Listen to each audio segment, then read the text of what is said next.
Let me ask you something real. You've survived the dot-com bust, the 2008 housing crash, the COVID roller coaster. You've watched your retirement accounts soar and crash. You've lived through the whiplash.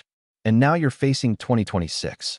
Stubborn inflation, shifting tax laws, AI taking jobs, the terrifying reality that you have maybe 10 to 15 working years left to lock in your retirement.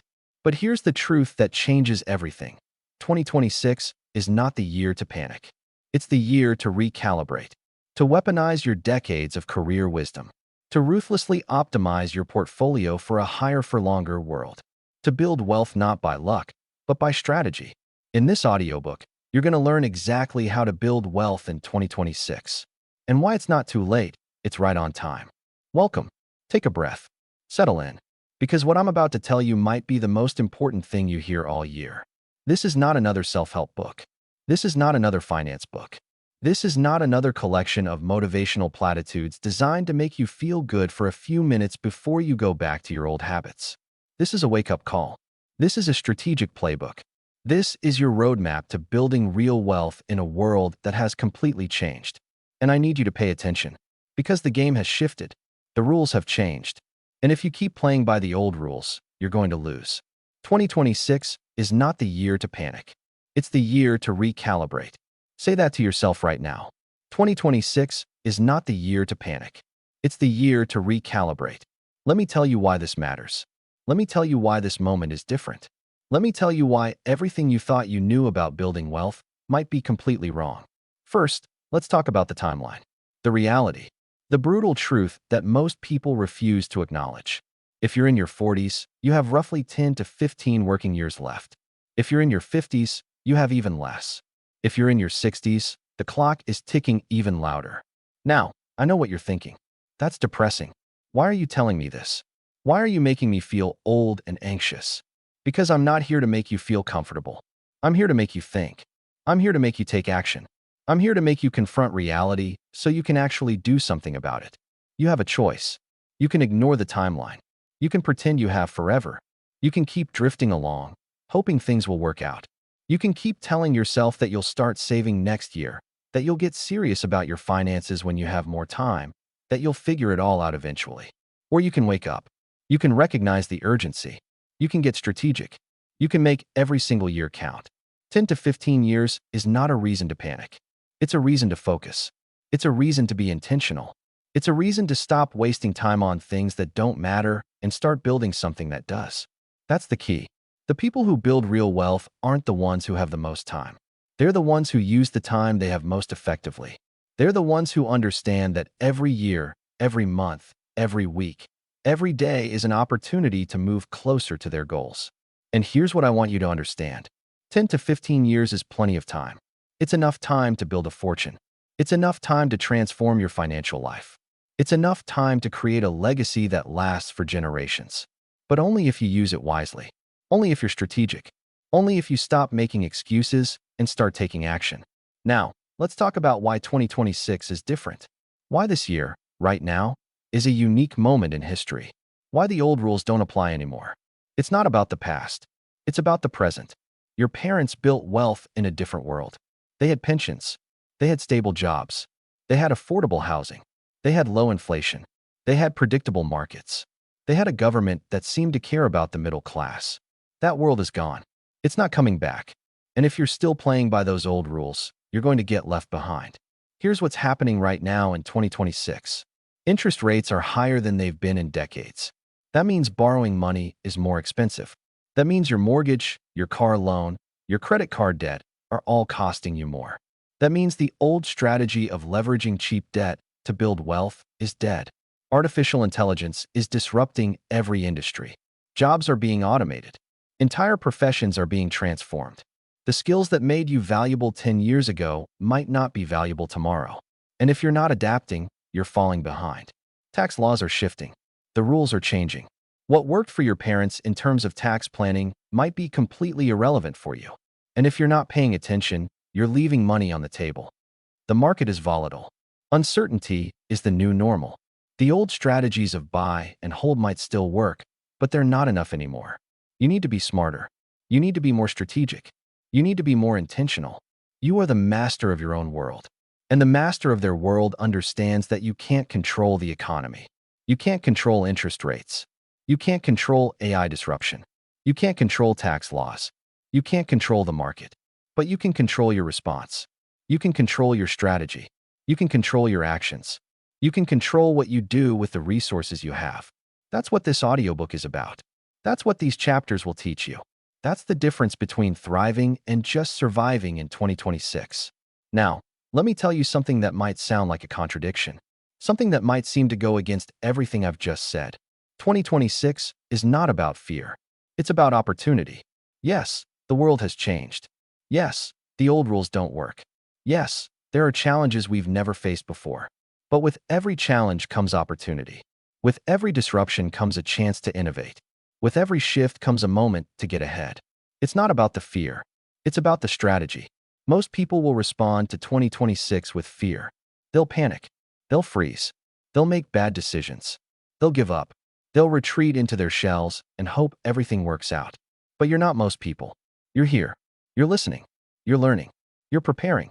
And because you're preparing, you're going to be ahead of the curve.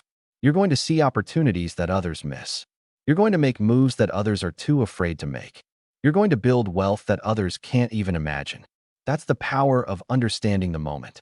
That's the power of recalibrating your strategy. That's the power of being intentional about your future. You are strong. You are intelligent. You are capable of thriving in 2026. Now, let me give you a preview of what's coming. Let me tell you what this audiobook will teach you. In the chapters ahead, you're going to learn how to master your emotions. Because the biggest threat to your wealth isn't the market. It's your own fear and greed.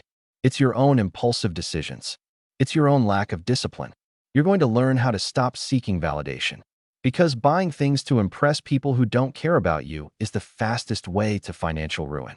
And you're going to learn how to redirect that energy into building real, lasting wealth. You're going to learn the power of quiet discipline. Because consistency beats intensity every single time. And the people who build real wealth are the ones who show up every day, not the ones who make grand gestures once in a while. You're going to learn how to protect your time. Because time is your most valuable asset. And if you're wasting it on things that don't matter, you're wasting your potential. You're going to learn how to build mental toughness. Because life is hard. The market is unpredictable. Challenges will come. And the people who succeed are the ones who can handle the pressure. You're going to learn how to say no. Because saying yes to everything is a recipe for mediocrity. And the people who build real wealth are the ones who are ruthlessly selective about where they invest their energy. You're going to learn how to master your emotions.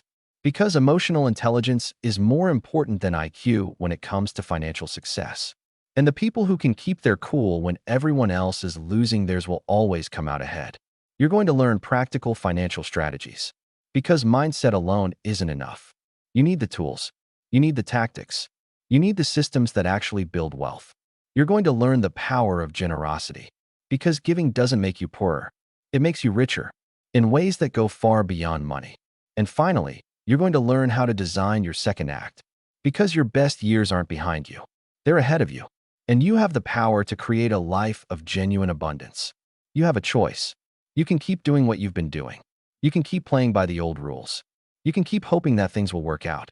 You can keep ignoring the urgency of the moment. Or you can embrace 2026. You can recalibrate your strategy. You can build wealth in the new normal. You can thrive, not just survive. You can lock in your future. The choice is yours. Now, I want to ask you something. Something that might be uncomfortable. Something that might challenge you. Are you ready for 2026? Really ready? Not just intellectually. Not just in theory. Not just because you're nodding along to this audiobook. Are you ready to take action? Are you ready to make changes? Are you ready to do what it takes to build real wealth? Be honest with yourself. Because this is the moment. This is the opportunity. This is your chance. And the clock is ticking. You don't need their permission. You don't need permission from your boss. You don't need permission from your spouse. You don't need permission from your financial advisor. You don't need permission from the government. You don't need permission from anyone. You just need to decide. You just need to commit. You just need to take that first step. And then the next step. And then the next. That's how wealth is built. Not in a single moment of genius, but in a series of small, consistent, intentional actions. One decision at a time. One habit at a time. 1 year at a time. and you have 10 to 15 years. That's enough time to build a fortune. That's enough time to transform your life. That's enough time to create a legacy. That's the key. The key isn't having more time. The key is using the time you have more wisely. The key is being strategic. The key is being intentional. The key is being disciplined. And that's what this audiobook will teach you. So here's my challenge to you. Don't just listen to this audiobook. Don't just absorb the information. Don't just nod along and say, yes, that makes sense. Act on it. Implement it. Live it. Take what you learn in these chapters and apply it to your life. Make changes. Build new habits. Create new systems. Transform your financial future. You are the master of your own world. And the master of their world doesn't just consume content. They implement. They execute. They take action. They don't just say, that was a good audiobook. They say, that audiobook changed my life, and I'm going to do something about it. Be that person. Be the person who doesn't just listen. The person who acts. The person who builds. The person who wins. 2026 is not the year to panic. It's the year to recalibrate. Now, before we dive into chapter 1, let me ask you one more thing. Have you ever listened to something that actually made a difference in your life? That actually shifted your perspective? That actually motivated you to take action? If this is that thing, then do something about it. Share it with someone who needs to hear it. Apply it to your own life. And most importantly, commit to the journey. And if you want to stay on this journey, if you want to keep learning and growing and building, hit that subscribe button. I know. Everyone asks you to subscribe. But I'm not asking because it helps me. I'm asking because it helps you. Because when you subscribe, you're making a commitment. You're saying, I'm serious about this. I'm serious about building wealth. I'm serious about recalibrating my strategy for 2026. And if you're worried about your YouTube recommendations getting flooded with finance content, let me tell you something. There are worse things to be flooded with. There are worse things to have in your feed. There are worse things to surround yourself with. So hit that subscribe button. Hit that bell. Make this channel part of your daily routine. Because every day you spend consuming content that doesn't help you grow is a day you're not building your future. You are strong. You are intelligent.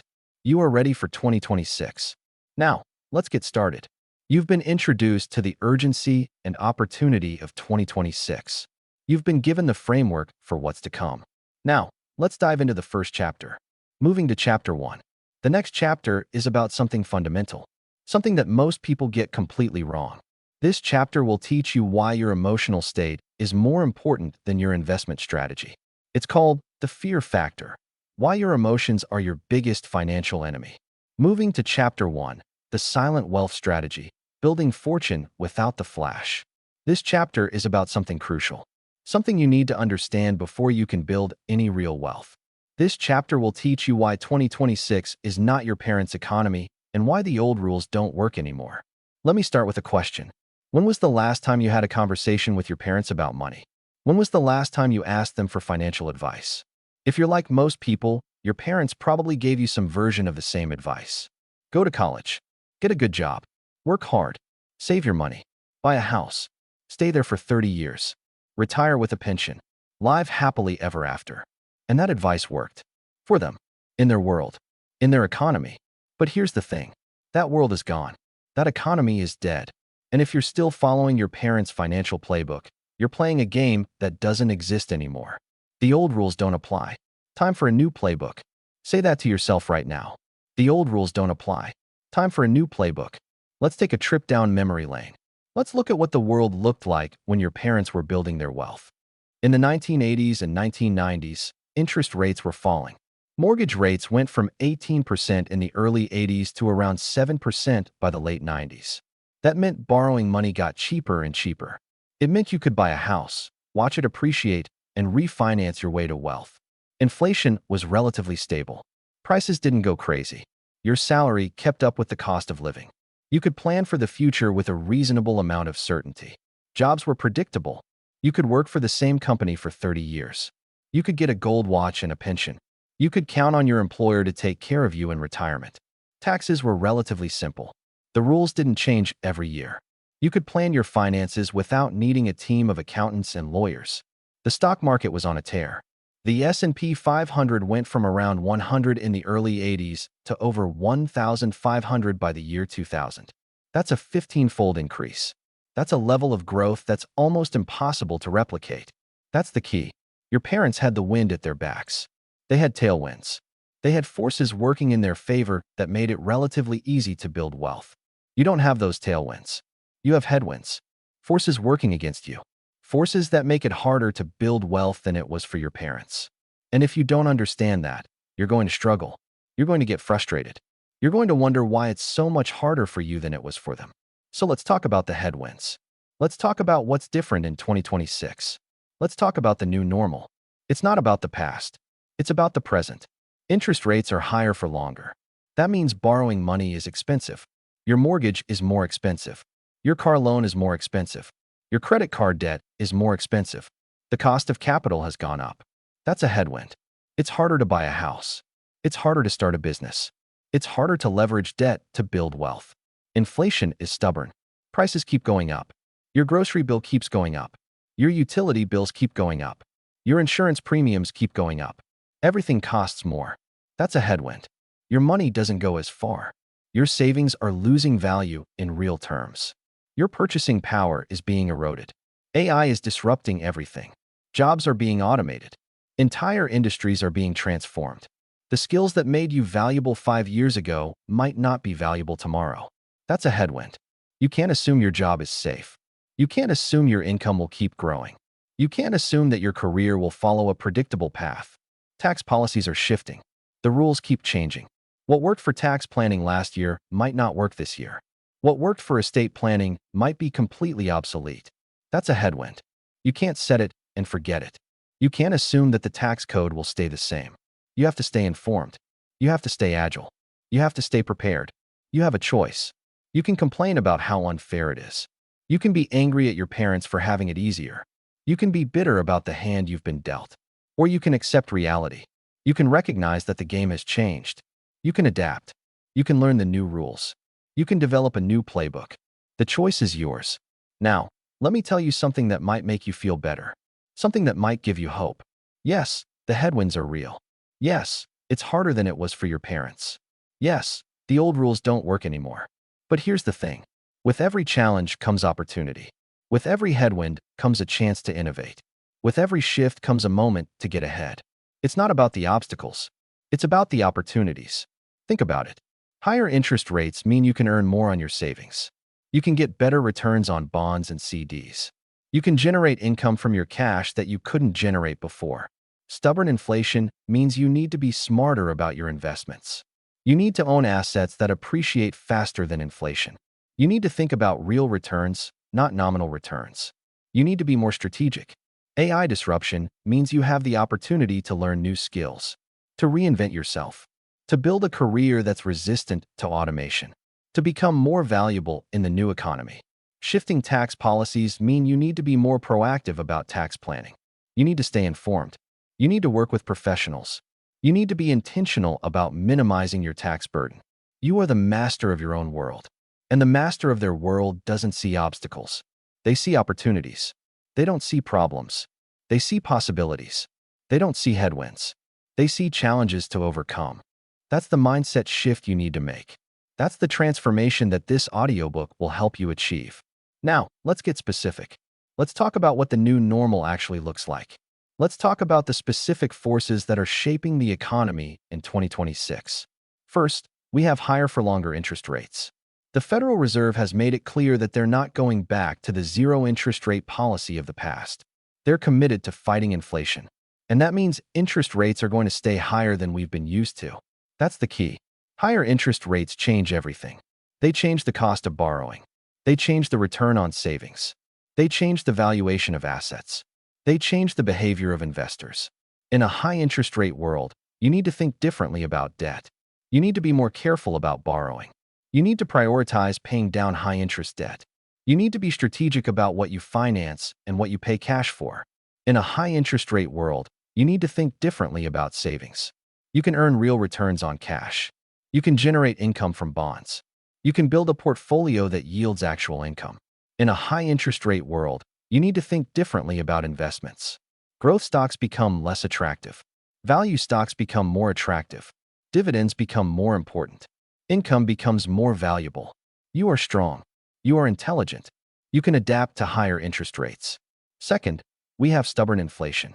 It's not going away. The forces that drive inflation aren't going to disappear. And you need to plan for a world where prices keep going up.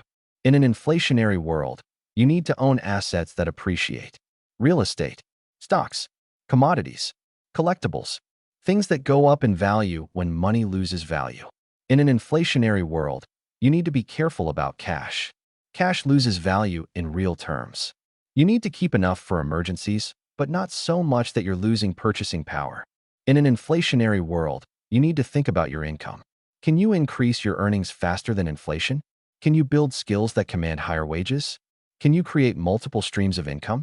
Third, we have AI disruption. It's real. It's happening. And it's going to transform the job market in ways we can't even imagine. In an AI-disrupted world, you need to stay relevant. You need to learn new skills. You need to be flexible. You need to be adaptable. You need to be willing to change. In an AI-disrupted world, you need to think about your career. Is your job going to be automated? Can you work alongside AI?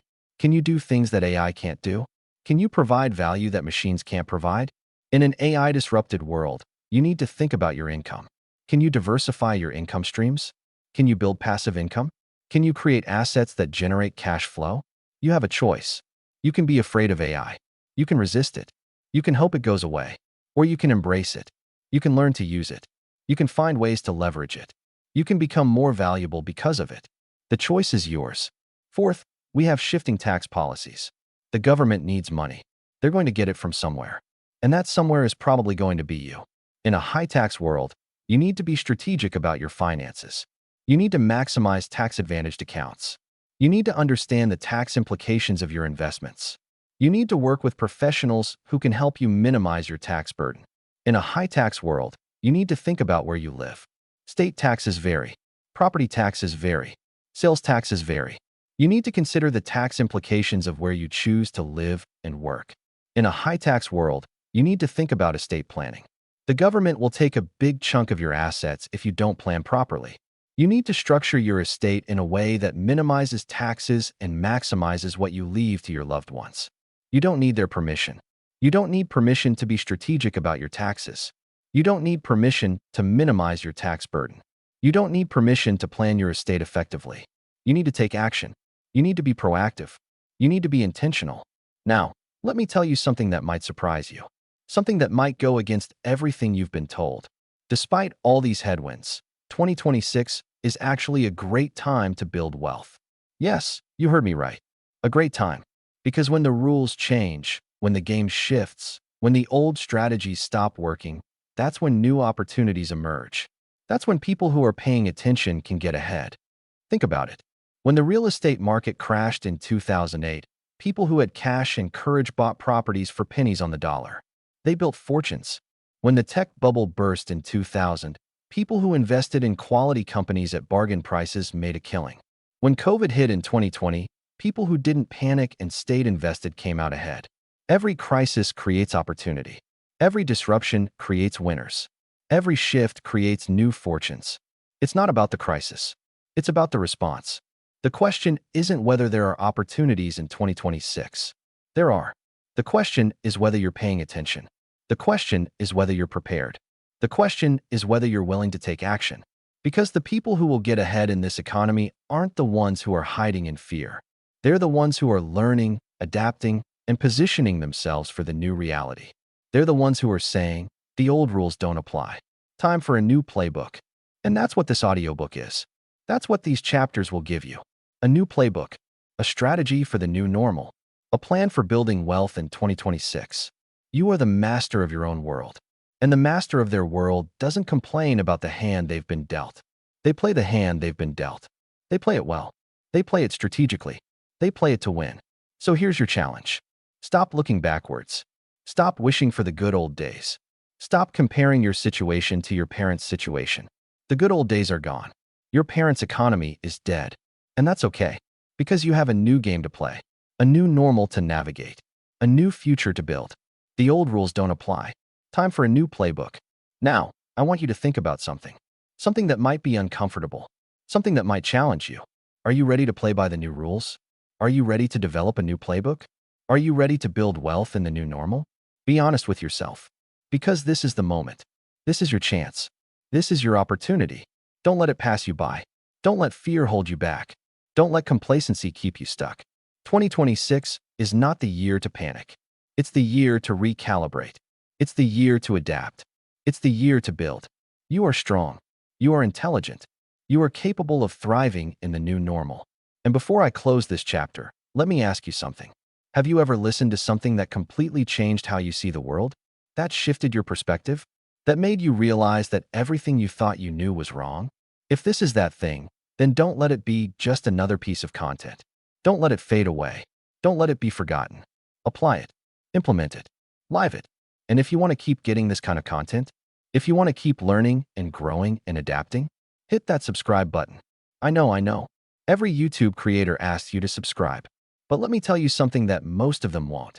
If you're not subscribing to channels that challenge you, that push you, that make you uncomfortable, then you're surrounding yourself with comfort. And comfort is the enemy of growth. Comfort is the enemy of wealth. Comfort is the enemy of success. So do the uncomfortable thing. Hit that subscribe button. Hit that bell. Surround yourself with content that pushes you forward. Surround yourself with messages that challenge you. Surround yourself with voices that won't let you settle. Because you are not a settler. You are a builder. You are a creator. You are the master of your own world. And masters don't settle. Masters build. The old rules don't apply. Time for a new playbook. Go build your new playbook. You've learned why 2026 is not your parents' economy.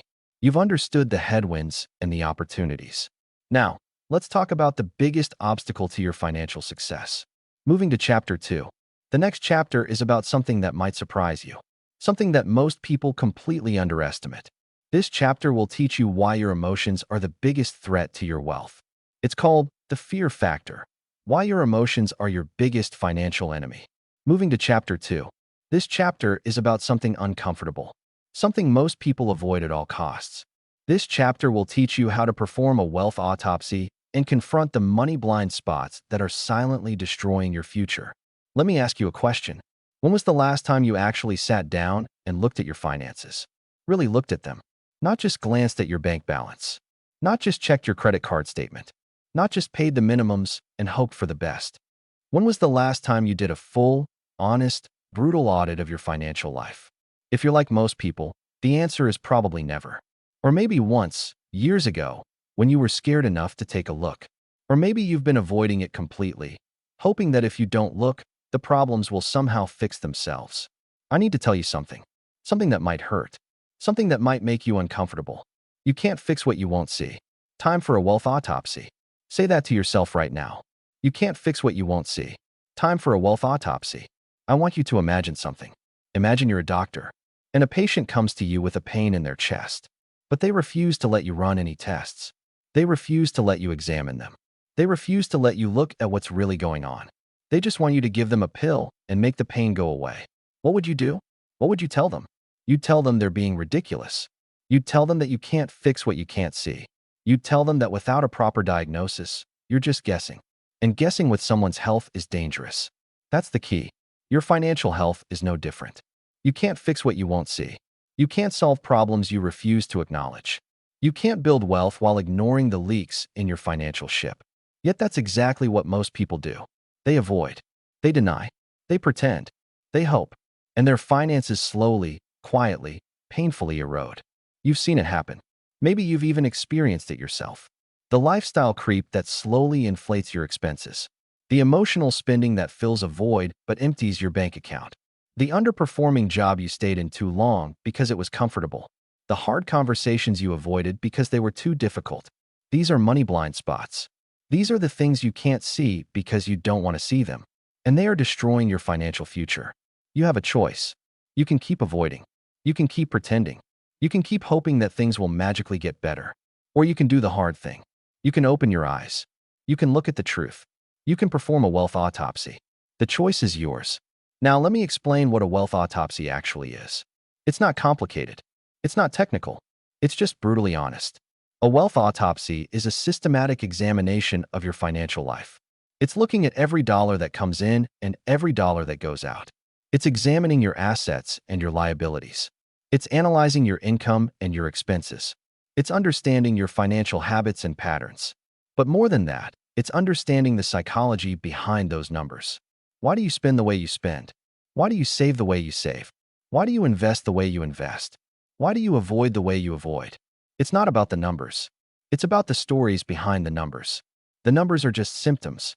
The real issues are the stories, the beliefs, the fears, the patterns that drive your financial behavior. And until you understand those stories, you can't change the numbers. Let's talk about the most common money blind spots. The things that most people refuse to see. The leaks that silently drain their wealth. First, there's lifestyle creep. This is the slow, insidious process of your expenses growing as your income grows. You get a raise, and suddenly you upgrade your lifestyle. You buy a nicer car. You move to a bigger house. You eat out more often. You take more expensive vacations. That's the key. Lifestyle creep is dangerous because it's invisible. It happens so slowly that you don't notice it. A little more here, a little more there. Next thing you know, you're making twice what you made 10 years ago, and you're still living paycheck to paycheck. You have a choice. You can let lifestyle creep steal your wealth, or you can be intentional about your spending. You can decide that your raises will go to savings and investments, not to lifestyle inflation. You can decide that more money won't mean more spending. It will mean more freedom. You are the master of your own world, and the master of their world doesn't let lifestyle creep control them. They control their lifestyle. They make intentional decisions about how they spend their money. They don't just drift. Second, there's emotional spending. This is the spending you do to make yourself feel better, to fill a void, to soothe a wound, to escape from reality. Maybe you're stressed at work, so you buy something. Maybe you're feeling lonely, so you shop. Maybe you're anxious about the future, so you treat yourself. Maybe you're angry about something, so you spend. Emotional spending is a band-aid on a wound that won't heal. And it's expensive, literally and figuratively. It's not about the spending. It's about the emotions. You need to understand what's driving your spending. What are you trying to feel? What are you trying to avoid? What are you trying to fill?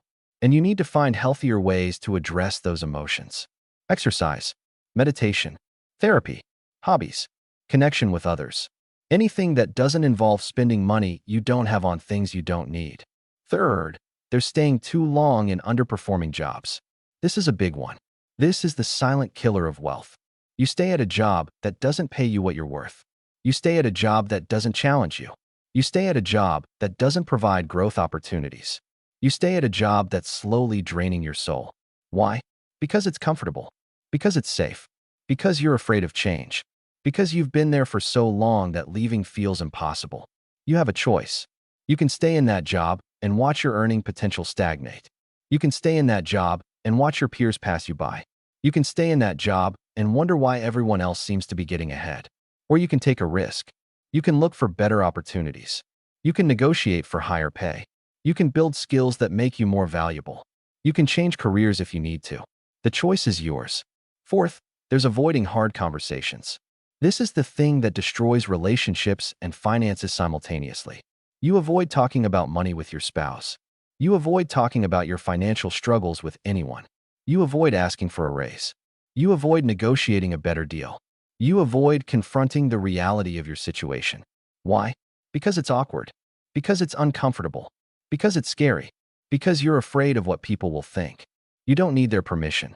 You don't need permission to have hard conversations. You don't need permission to advocate for yourself. You don't need permission to ask for what you deserve.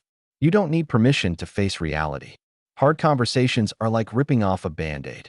The anticipation is worse than the actual pain. And once you do it, once you have the conversation, you feel so much better. You need to practice having hard conversations.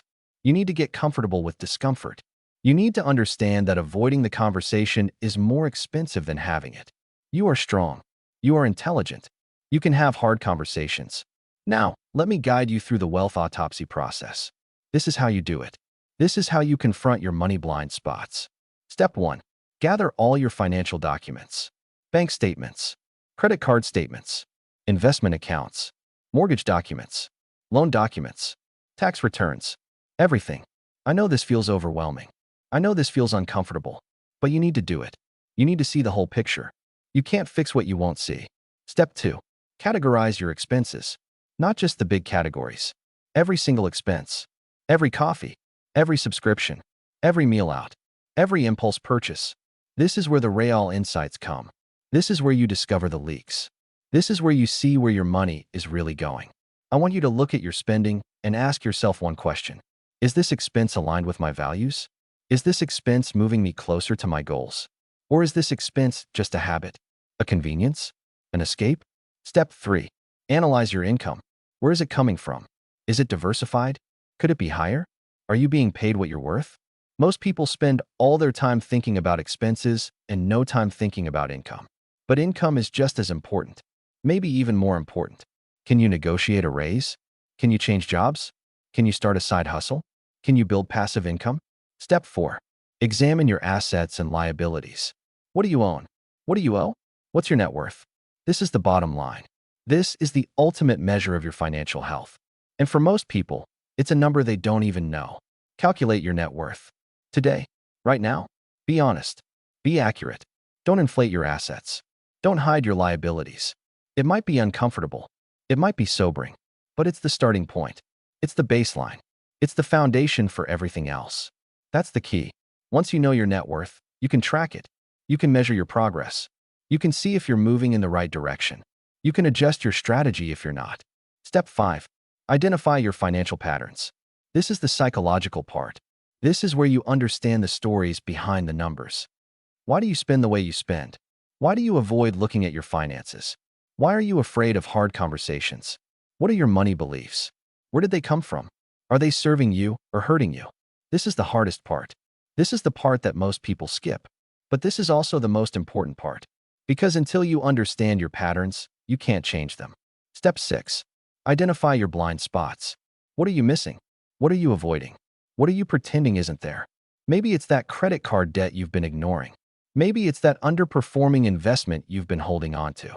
Maybe it's that lifestyle creep that's eating away at your savings. Whatever it is, you need to see it. You need to confront it. You need to address it. You can't fix what you won't see. And once you've seen everything, once you've performed your wealth autopsy, then you can start to take action. Then you can start to fix what's broken. Then you can start to build what's missing. Let me give you some specific actions you can take based on what you'll discover. If you discover lifestyle creep, you can reverse it. You can cut back on unnecessary expenses. You can redirect that money to savings and investments. You can create a budget that aligns with your values and goals. If you discover emotional spending, you can address it. You can find healthier ways to manage your emotions. You can create a rule for yourself. Wait 24 hours before making any non-essential purchase. Create friction between the impulse and the action. If you discover an underperforming job, you can change it.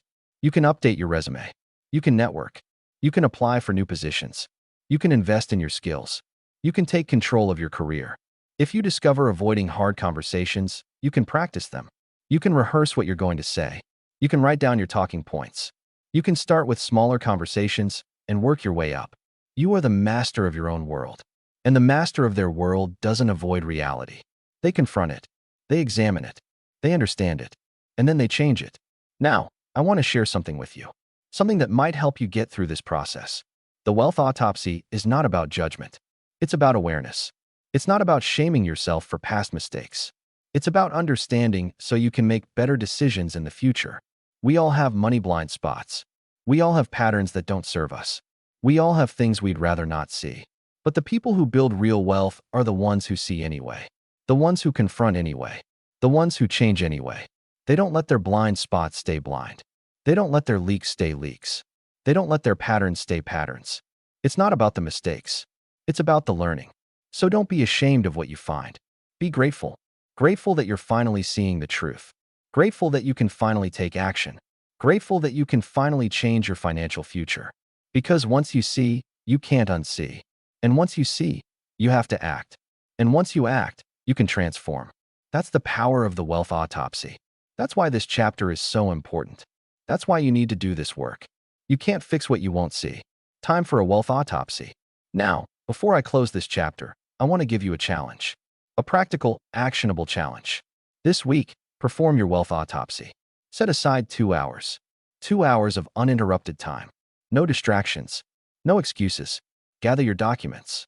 Categorize your expenses. Analyze your income. Calculate your net worth. Identify your patterns. Confront your blind spots. And then, when you're done, make a plan. One thing you're going to change. One habit you're going to break. One action you're going to take. Just one. Start small. Build momentum. And if you need help, if you need guidance, if you need accountability, hit that subscribe button. I know you've heard this before, but let me tell you why it matters. When you subscribe, you're not just subscribing to a channel. You're subscribing to a commitment. You're telling yourself that you're serious about this. You're surrounding yourself with content that keeps you focused. You're making it harder to slip back into old patterns. And if you're worried about your YouTube recommendations getting too serious, let me tell you something. There's nothing wrong with getting serious. There's nothing wrong with being intentional. There's nothing wrong with building your future.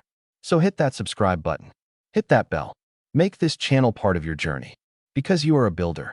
You are a creator. You are the master of your own world. And builders don't avoid the truth. They confront it. They examine it. And then they build something better. You are strong. You are intelligent. You can fix what you see. Go perform your wealth autopsy. You've confronted your money blind spots. You've performed your wealth autopsy. Now, let's talk about the next step. Moving to chapter 3. The next chapter is about something that separates the wealthy from everyone else. This chapter will teach you why saying no is the secret to building real wealth. It's called The Power of No, how to stop saying yes to everything that holds you back. Moving to chapter 3. The next chapter is about action. Real action. Not theory. Not philosophy. Not motivation without movement. This chapter will teach you the 12-month catch-up accelerator plan to supercharge your wealth. We've done the hard work. We've confronted the new normal. We've performed the wealth autopsy. We've identified the blind spots. We've seen the leaks. We've confronted the uncomfortable truths. Now it's time to act. Not tomorrow. Not next week. Not next year. Now. Because here's the thing about building wealth. It doesn't happen by accident. It doesn't happen by hoping. It doesn't happen by wishing. It happens by taking action.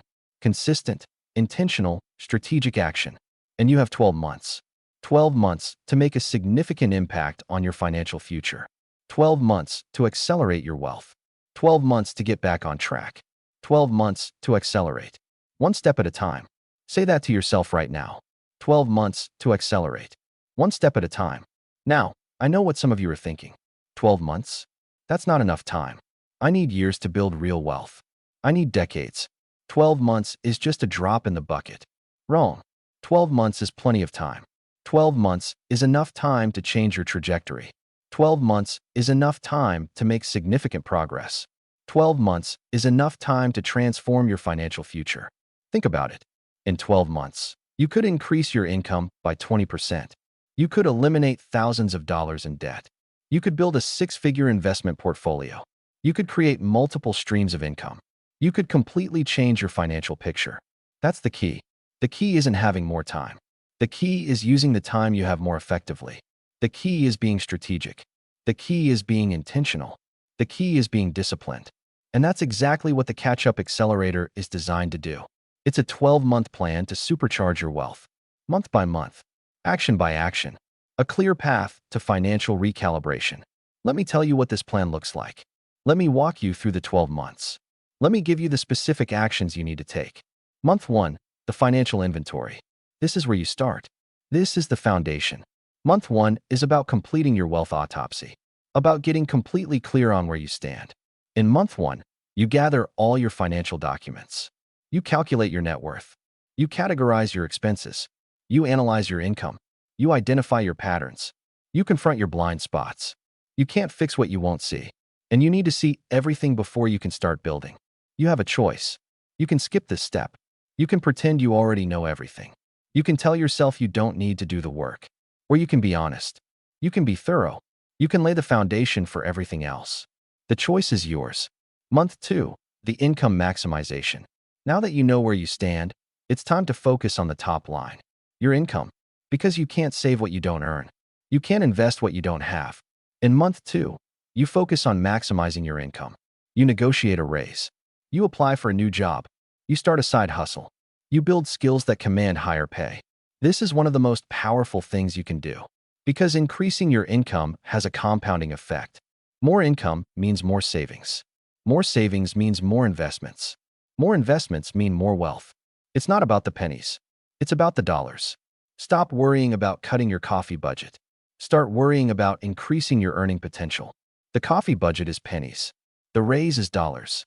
The side hustle is dollars. The career change is dollars. Focus on the dollars. You are the master of your own world.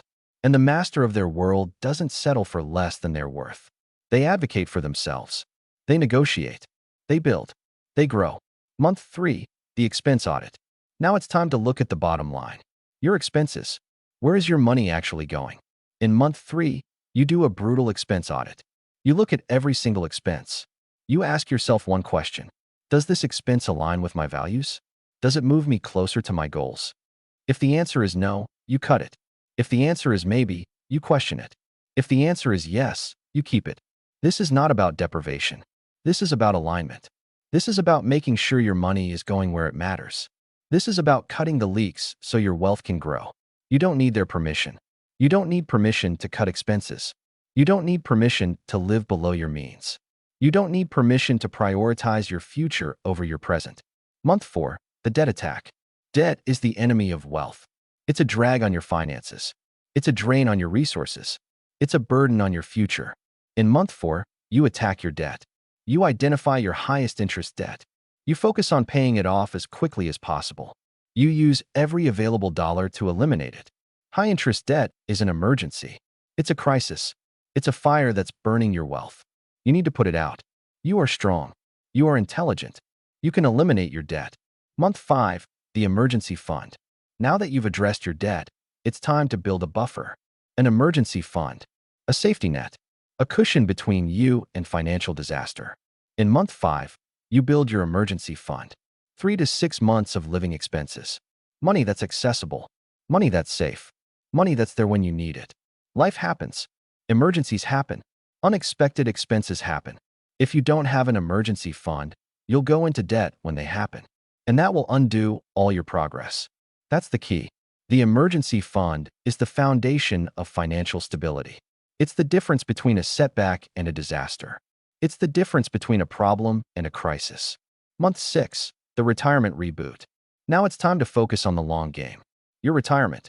Your future. The life you want to live when you're no longer working. In month 6, you reboot your retirement plan. You max out your 401k. You open an IRA. You make catch-up contributions. You choose the right investments. You create a strategy. This is where the compound interest works its magic. This is where time becomes your ally. This is where you build the foundation for your retirement. You have a choice. You can keep ignoring your retirement. You can keep telling yourself you'll start next year.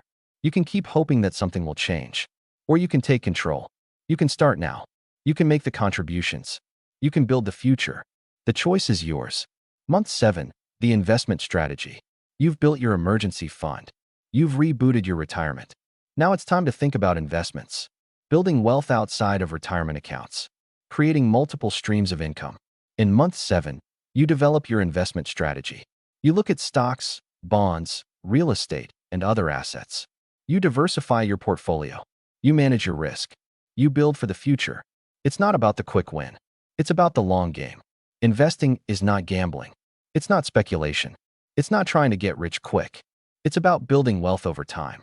It's about being patient. It's about being disciplined. You are the master of your own world. And the master of their world doesn't gamble with their future. They invest in it. They build it. They protect it. Month 8, the real estate review. For many people, real estate is their biggest asset, but it can also be their biggest liability. In month 8, you review your real estate situation. Are you paying too much for your housing? Could you downsize? Could you refinance? Could you rent out a room? Could you sell and move to a lower-cost area? Real estate is a powerful tool for building wealth, but only if you use it wisely. Only if you're strategic. Only if you're intentional. You don't need their permission. You don't need permission to downsize. You don't need permission to move. You don't need permission to make a smart real estate decision. Month 9, the insurance checkup. Insurance is boring. Insurance is unsexy, but insurance is essential. It protects your wealth. It protects your family. It protects your future. In month 9, you do an insurance checkup. Life insurance, health insurance, disability insurance, umbrella insurance, property insurance. Are you covered? Are you underinsured? Are you paying too much? That's the key. Insurance is not about making you rich. It's about keeping you from becoming poor. It's about protecting what you've built. It's about making sure a single event doesn't destroy everything. Month 10, the estate plan. This is the most uncomfortable topic, but it's also the most important. What happens to your wealth when you're gone? What happens to your family? What happens to your legacy? In month 10, you create or update your estate plan. A will, a trust, powers of attorney, healthcare directives, beneficiary designations. You have a choice. You can avoid this. You can pretend you don't need it. You can tell yourself you'll do it later.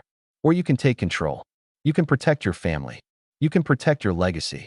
You can make sure your wishes are carried out. The choice is yours.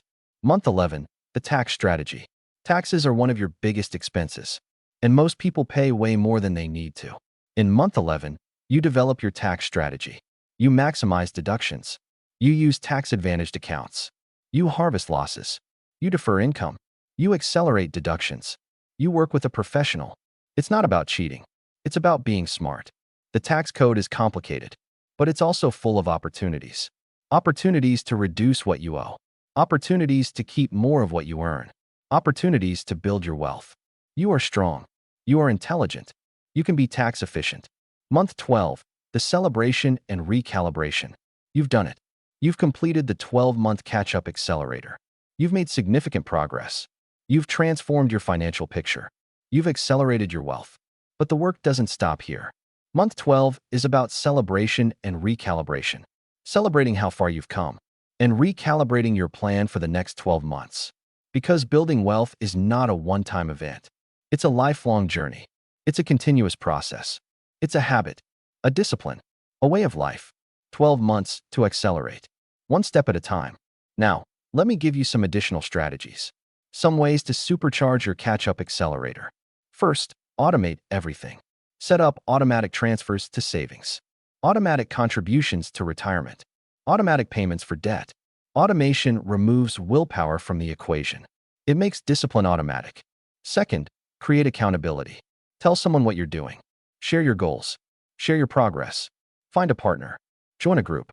Accountability keeps you honest. Accountability keeps you on track. Third, track your progress. Measure your net worth monthly. Celebrate your wins. Learn from your setbacks. Tracking creates momentum. Tracking creates motivation. Fourth, be patient. Building wealth takes time. It takes discipline. It takes consistency. Don't get discouraged if you don't see results right away. Keep going.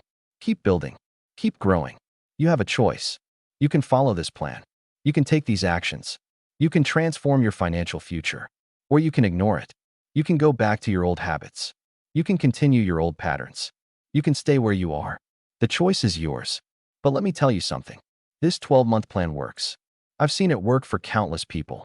People who were in debt. People who were behind on retirement. People who thought they'd never catch up. They followed the plan. They took the actions. They transformed their financial lives. And you can too. You are the master of your own world. And the master of their world doesn't wait for the perfect moment. They create the perfect moment. They take action. They build momentum. They transform their lives. 12 months to accelerate. One step at a time. Now, before I close this chapter, I want to give you a challenge. A practical, actionable challenge. Take this 12-month plan and make it yours. Customize it for your situation. Adjust it for your goals. But don't ignore it. Don't put it off. Don't wait for the perfect time. Start today, right now, this minute. Take month 1. Start your financial inventory. Gather your documents. Calculate your net worth. See where you stand. Because you can't fix what you won't see. And you can't build what you don't start. And if you need help, if you need guidance, if you need accountability, hit that subscribe button. I know. I sound like a broken record. But let me tell you why I keep saying it. Because when you subscribe, you're making a commitment. You're telling yourself that you're serious. You're surrounding yourself with content that keeps you on track. You're creating an environment that supports your goals. And if you're worried about your YouTube feed getting cluttered, let me tell you something. There's nothing more important than your future. There's nothing more valuable than your time. There's nothing more urgent than your financial freedom. So hit that subscribe button. Hit that bell. Make this channel part of your 12-month journey. Because you are a builder. You are a creator. You are the master of your own world. And builders follow through. Builders execute. Builders don't stop until they reach their goals. 12 months to accelerate. One step at a time. Go start your 12 months. You now have your 12-month action plan. You know what to do and when to do it. Now, let's talk about something that might surprise you. Something that most people get completely backwards. Moving to Chapter 4. The next chapter will teach you how to take what you earn and make it grow. It's called From Earning to Owning. How to build assets that actually grow. Moving to Chapter 4. The next chapter is about something powerful. Something you already possess but might not be using. This chapter will teach you how to weaponize your career wisdom and create multiple income streams from what you already know. Let me ask you something. How many decades have you been working? 10, 20, 30? More? Think about all that time. All those hours. All those meetings. All those projects. All those problems you solved. All those challenges you overcame. All those skills you developed. All that knowledge you accumulated. That's not just experience. That's an asset. That's a valuable, monetizable asset.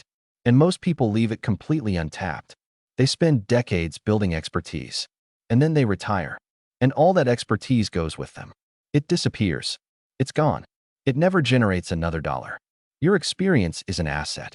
Monetize it. Say that to yourself right now. Your experience is an asset. Monetize it. Now, I know what some of you are thinking, but I'm not an expert. I'm just a regular person. I don't have anything special to offer. Nobody would pay for what I know. Wrong. You have more to offer than you realize. You have skills that other people need. You have knowledge that other people lack. You have experience that other people would pay for. Let me tell you something. You don't need to be the world's leading expert to monetize your knowledge. You just need to know more than someone else. You just need to have solved problems that someone else is currently facing. You just need to have skills that someone else needs to learn. That's the key. The key isn't being the best. It's being valuable. It's being relevant. It's being able to help someone solve a problem they're struggling with. Think about it this way. Every day, people are searching for answers. They're searching for guidance. They're searching for someone who can help them navigate challenges. They're searching for someone who has been where they are and can show them the way. That someone could be you. You have a choice. You can keep all that experience to yourself. You can let it go to waste. You can retire and take all that knowledge with you. Or you can share it. You can monetize it. You can build multiple income streams from what you already know. The choice is yours. Now, let me show you how to weaponize your career wisdom. Let me show you the specific ways you can turn your experience into income. First, consulting. This is the most obvious path. And for good reason. It works. Businesses and individuals are willing to pay for expert advice. They're willing to pay for someone who can help them solve problems, navigate challenges, and achieve their goals. If you've been in your industry for 10, 20, or 30 years, you have knowledge that other people need. You have insights that other people lack. You have perspectives that other people haven't developed. And people will pay for that. The beauty of consulting is flexibility. You can do it on the side. You can do it part-time. You can do it full-time. You can charge by the hour. You can charge by the project. You can charge by the retainer. You can set your own schedule. You can choose your own clients. You can decide how much you want to work. You can decide how much you want to earn. It's not about the hours. It's about the value. The people who succeed in consulting aren't the ones who work the most hours. They're the ones who provide the most value. They're the ones who solve the biggest problems. They're the ones who deliver the best results. If you can help a client save money, make money, or solve a problem, you're valuable. And you can charge accordingly. You are the master of your own world.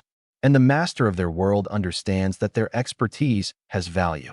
They don't give it away for free. They don't undervalue themselves. They don't shy away from charging what they're worth.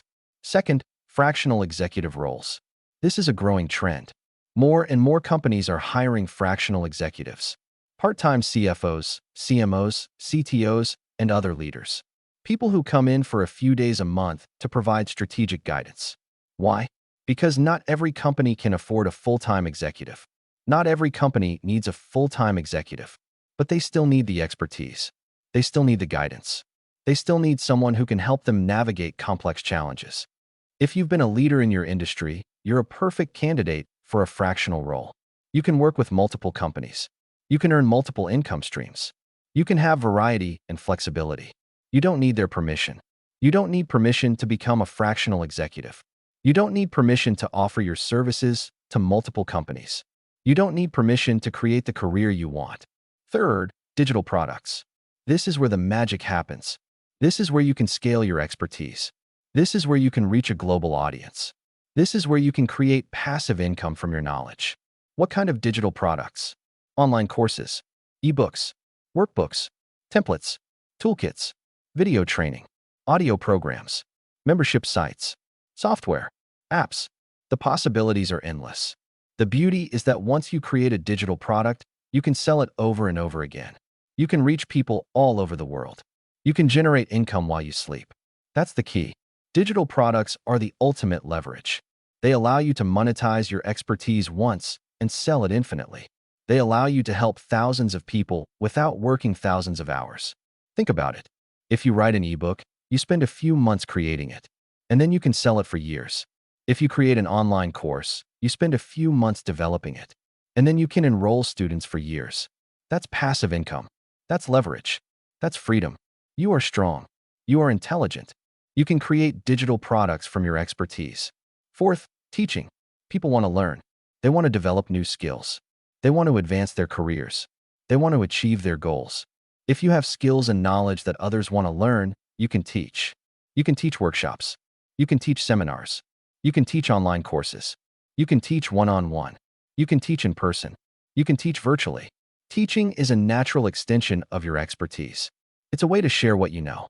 It's a way to help others grow. And it's a way to generate income from your experience. It's not about the age. It's about the experience. People don't care how old you are. They care about what you know. They care about what you can teach them. They care about how you can help them. Your age is not a liability. It's an asset. It's proof of experience. It's evidence of expertise. It's credibility. Fifth, mentoring. This is similar to teaching, but more personal. It's about guiding individuals, helping them navigate their careers, helping them overcome challenges, helping them achieve their goals. Mentoring can be formal or informal. It can be paid or unpaid. It can be one-on-one or in groups. It can be in person or virtual. But regardless of the format, mentoring is a powerful way to monetize your experience. It's a way to pass on your wisdom. It's a way to make a difference in someone's life. And it's a way to generate income from what you know. You have a choice. You can mentor. You can teach. You can consult. You can create digital products. You can become a fractional executive. Or you can do none of these. You can let your experience go to waste. You can retire and take all your knowledge with you. You can leave money on the table. The choice is yours. Now, let me give you a step-by-step approach to weaponizing your career wisdom. Step 1. Audit your expertise. What do you know? What can you do? What problems have you solved? What challenges have you overcome? What skills have you developed? What knowledge have you accumulated?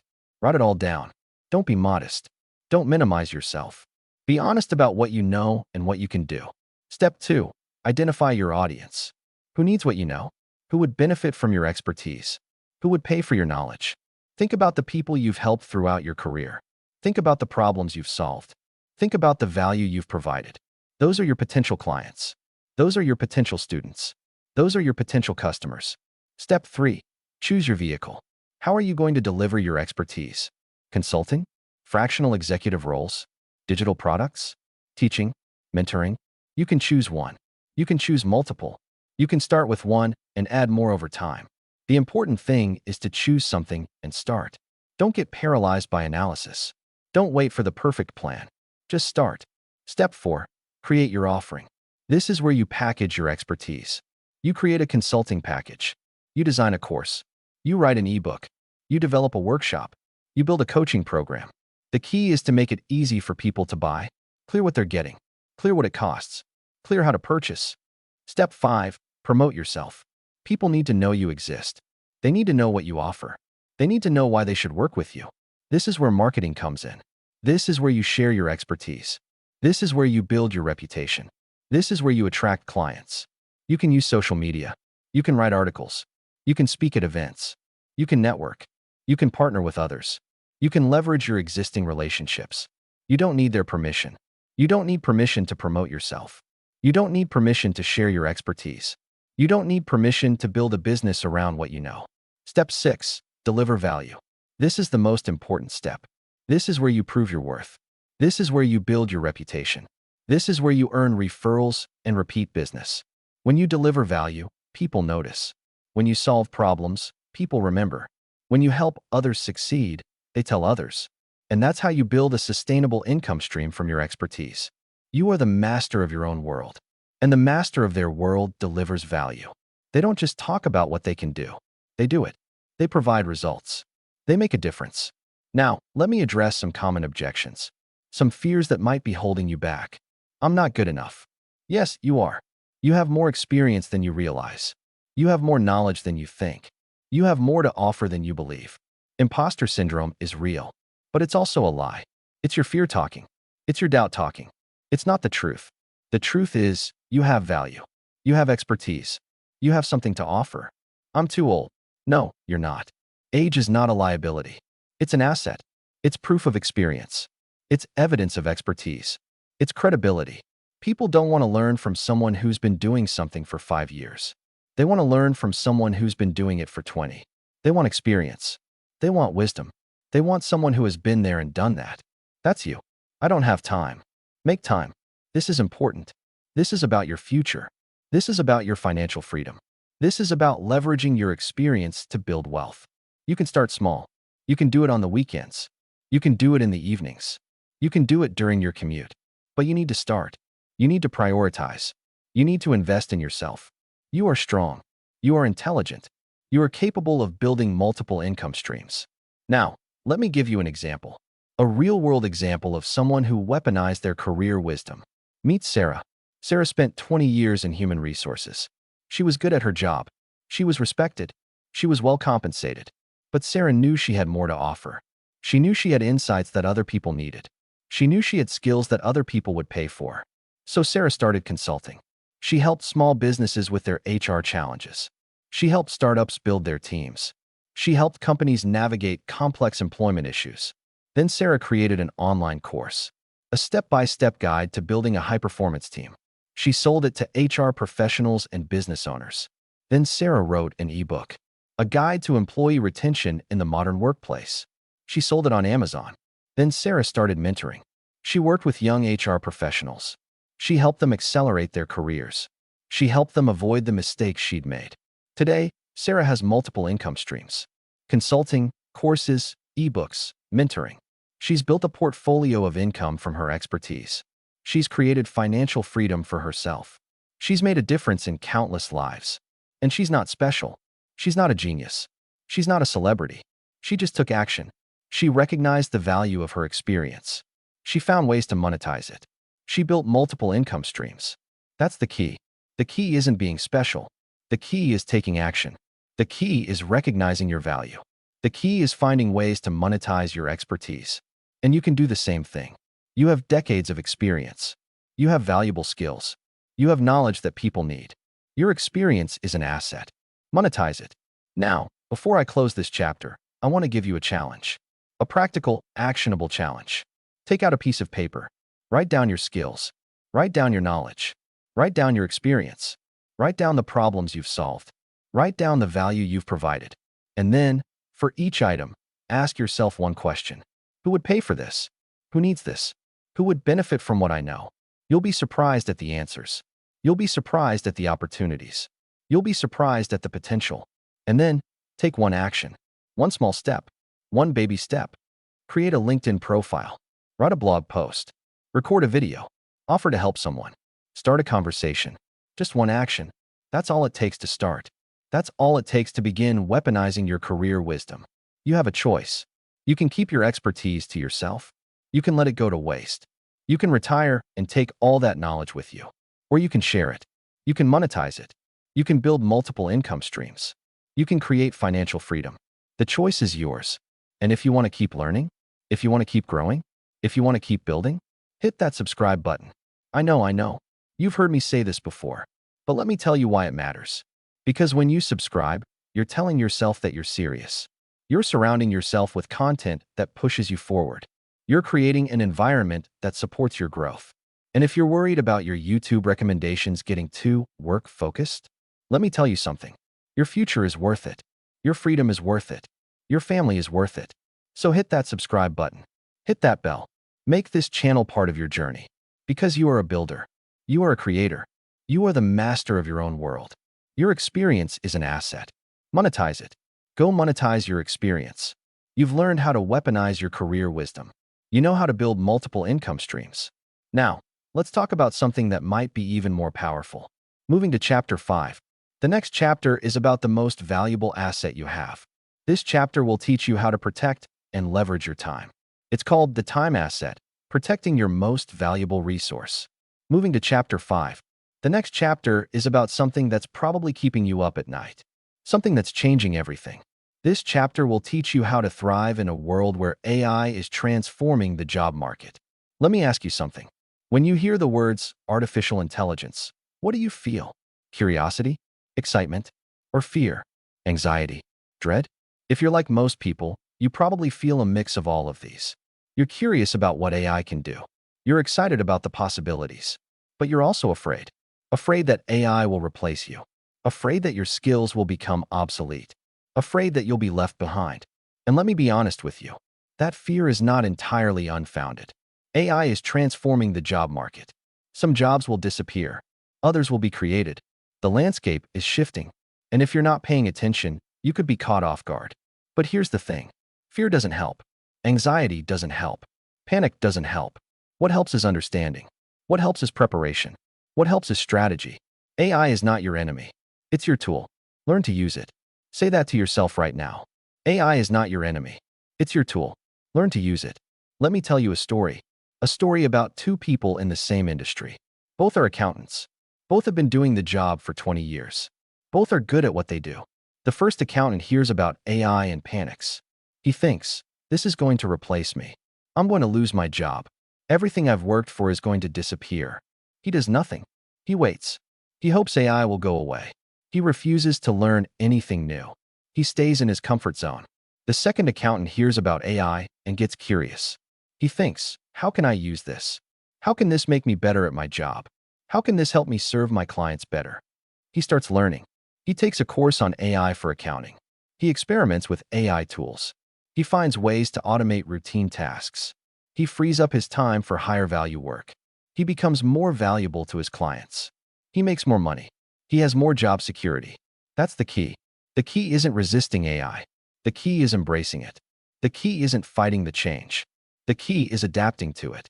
The key isn't being afraid of what's coming. The key is preparing for it. The first accountant will probably be replaced by AI, not because AI is better than him, but because he refused to adapt. He refused to evolve. He refused to learn.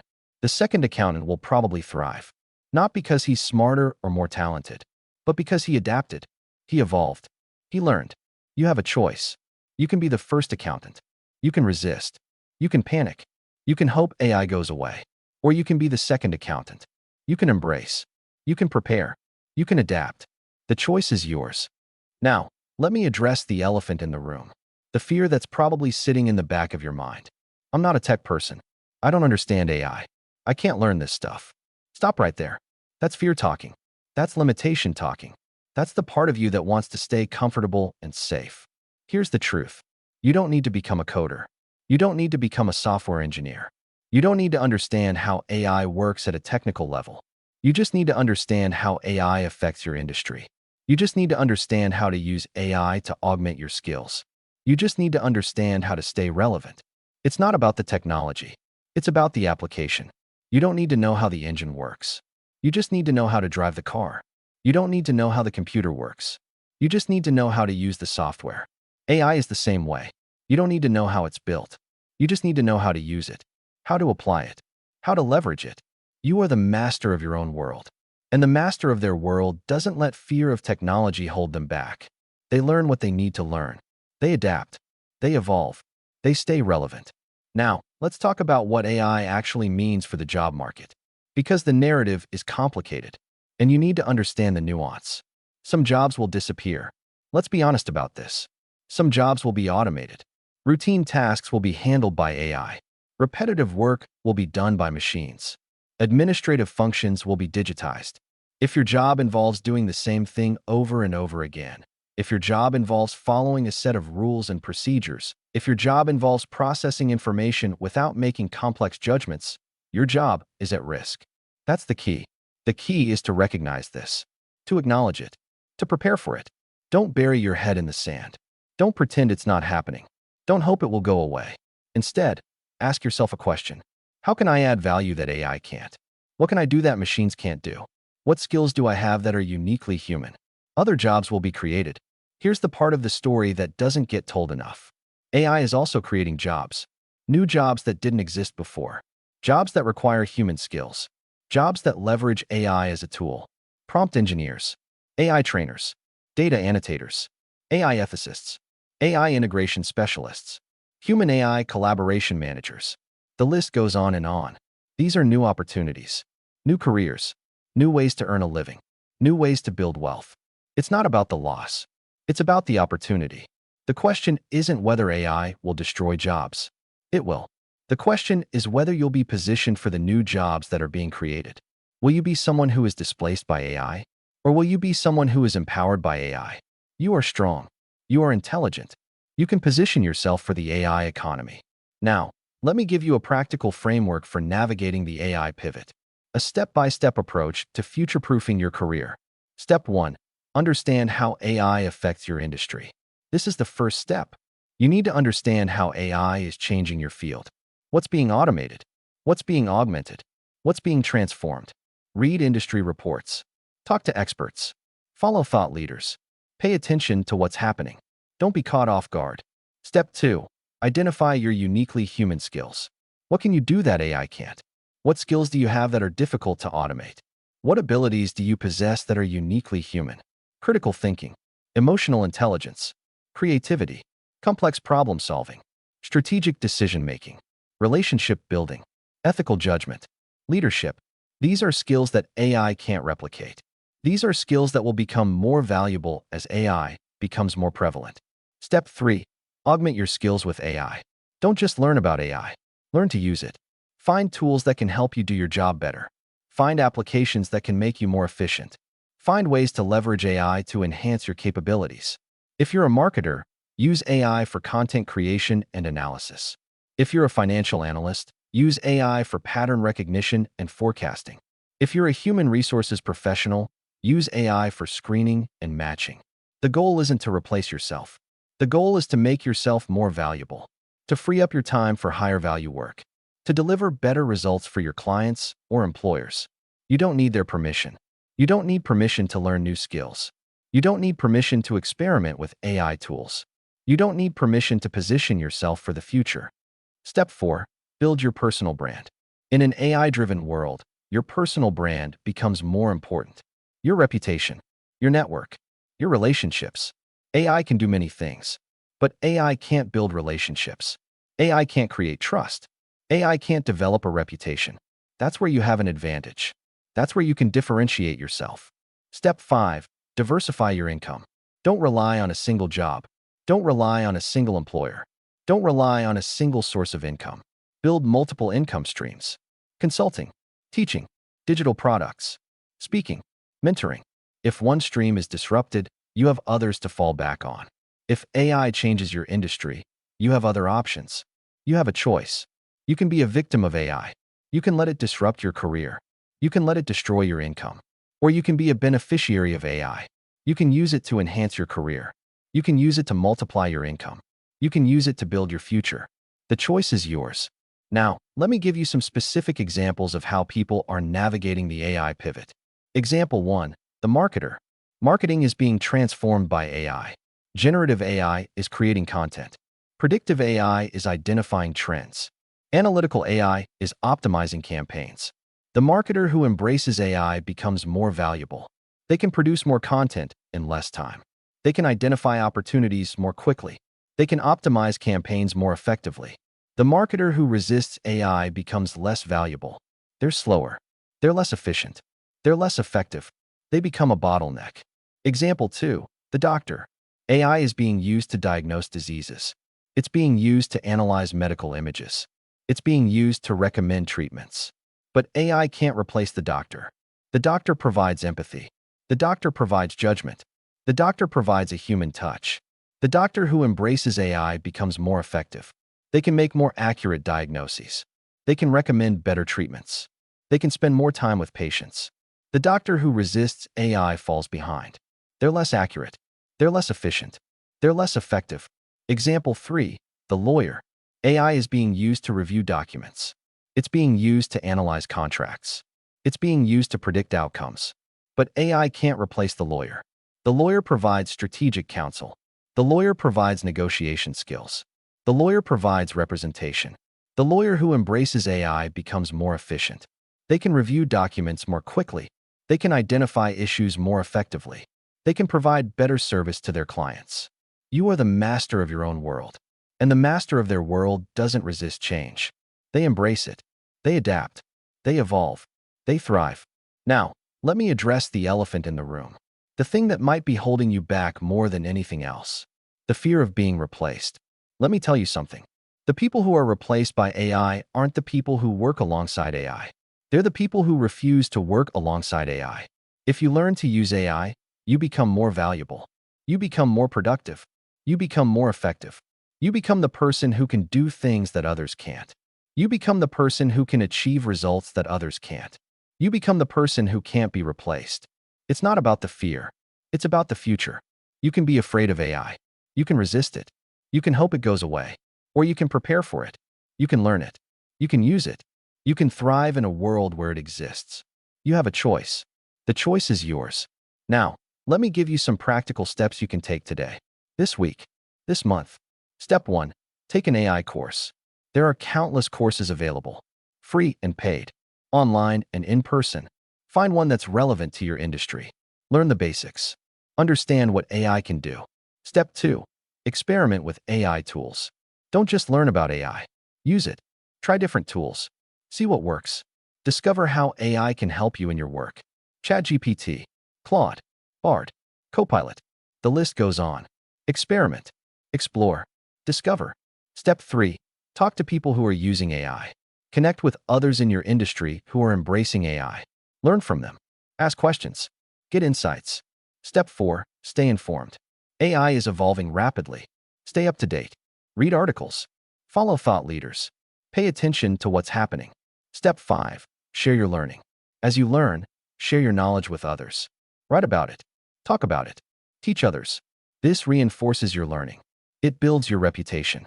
It positions you as a thought leader. You are strong. You are intelligent. You can navigate the AI pivot. Now, before I close this chapter, let me leave you with one final thought. The AI revolution is like any other revolution. It's creating winners and losers. The winners are the people who adapt. The losers are the people who resist. Which one will you be? AI is not your enemy. It's your tool. Learn to use it. The choice is yours. And the time to choose is now. And if you want to stay on this journey, if you want to keep learning and growing and adapting, hit that subscribe button. I know you've heard this before, but let me tell you why it matters. Because when you subscribe, you're making a commitment to your future, a commitment to your growth, a commitment to staying relevant in a changing world. And if you're worried about your YouTube feed getting too tech-focused, let me tell you something. The world is going tech, whether you like it or not. The question is whether you're going to be part of it or be left behind. So hit that subscribe button. Hit that bell. Make this channel part of your AI journey. Because you are a builder. You are a creator. You are the master of your own world. AI is not your enemy. It's your tool. Learn to use it. Go learn to use it. You've learned how to navigate the AI pivot. You know how to future-proof your career. Now, let's talk about something that's even more fundamental. Moving to Chapter 6. The next chapter is about the thing that holds most people back. This chapter will teach you how to overcome the fear that's been keeping you stuck. It's called the fear factor. Why your emotions are your biggest financial enemy. Moving to Chapter 6. The next chapter is about something that might make you uncomfortable. Something that challenges everything you thought you knew about investing. This chapter will teach you how to optimize your portfolio for a higher-for-longer world. Let me ask you something. When was the last time you looked at your investment portfolio? Really looked at it? Not just glanced at the balance. Not just checked to see if you were up or down. Really looked at it. If you're like most people, you probably set up your investments years ago and forgot about them. You bought some index funds. You bought some mutual funds. Maybe you picked a few stocks. And then you stopped paying attention. And why wouldn't you? That was the strategy, right? Buy and hold. Set it and forget it. Let the market do its thing. Patience pays off. Time in the market beats timing the market. That was great advice. In a different world. In a different economy. In a different interest rate environment. But that world is gone. That economy is dead. and that strategy might not work anymore. Higher for longer requires a new investment strategy. Say that to yourself right now. Higher for longer requires a new investment strategy. Let me explain what I mean. For the last decade, we lived in a world of near-zero interest rates. Money was cheap. Borrowing was easy. Growth stocks were king. Real estate appreciated like crazy. The market went up and up and up. But that era is over. We're now in a higher for longer environment. Interest rates are higher. They're staying higher. They're not coming back down anytime soon. And that changes everything. That's the key. The key is understanding that different environments require different strategies. What worked in a low interest rate world won't necessarily work in a higher interest rate world. The rules have changed, and you need to change with them. Think about it this way. If you're playing basketball, you don't use the same strategy as when you're playing football. Different games, different rules, different strategies. Investing is the same way. Different environments, different rules, different strategies. You have a choice. You can keep using the old strategy. You can keep buying and holding. You can keep hoping that the market will bail you out. Or you can adapt. You can learn the new rules. You can develop a new strategy. You can optimize your portfolio for the new environment. The choice is yours. Now, let me walk you through the new investment landscape. Let me explain what's different and what you need to do about it. First, growth stocks are less attractive. In a low interest rate world, growth stocks were king. Companies that promise future growth were valued highly. Investors were willing to pay a premium for the potential of future earnings. But in a higher interest rate world, that changes. Future earnings are discounted more heavily. Investors demand more immediate returns. Growth stocks become less attractive. That doesn't mean you should sell all your growth stocks. But it does mean you should be more selective. You should focus on companies with strong fundamentals. Companies with real earnings. Companies that can weather a higher rate environment. Second, value stocks become more attractive. Value stocks are companies that are undervalued relative to their fundamentals. They have solid earnings, strong balance sheets, and reasonable valuations. In a higher interest rate world, these companies become more attractive. Investors seek safety and income. They seek companies that can generate consistent returns. They seek companies that are reasonably priced. That's the key. The key is to shift your focus from growth to value, from potential to reality, from future earnings to current earnings. Third, fixed income becomes more attractive. When interest rates are low, bonds are unattractive. The yields are paltry. The returns are minimal. But when interest rates are higher, bonds become more attractive. You can earn real yields. You can generate real income. You can get paid to wait. This is a significant shift. For the first time in a long time, bonds are a legitimate investment option. They can provide income. They can provide stability. They can provide diversification. You are the master of your own world. And the master of their world doesn't ignore the environment. They pay attention. They adapt. They optimize. Now, let me give you a practical framework for portfolio optimization. A step-by-step approach to building a portfolio that works in a higher for longer world. Step 1. Review your current allocation. What do you actually own?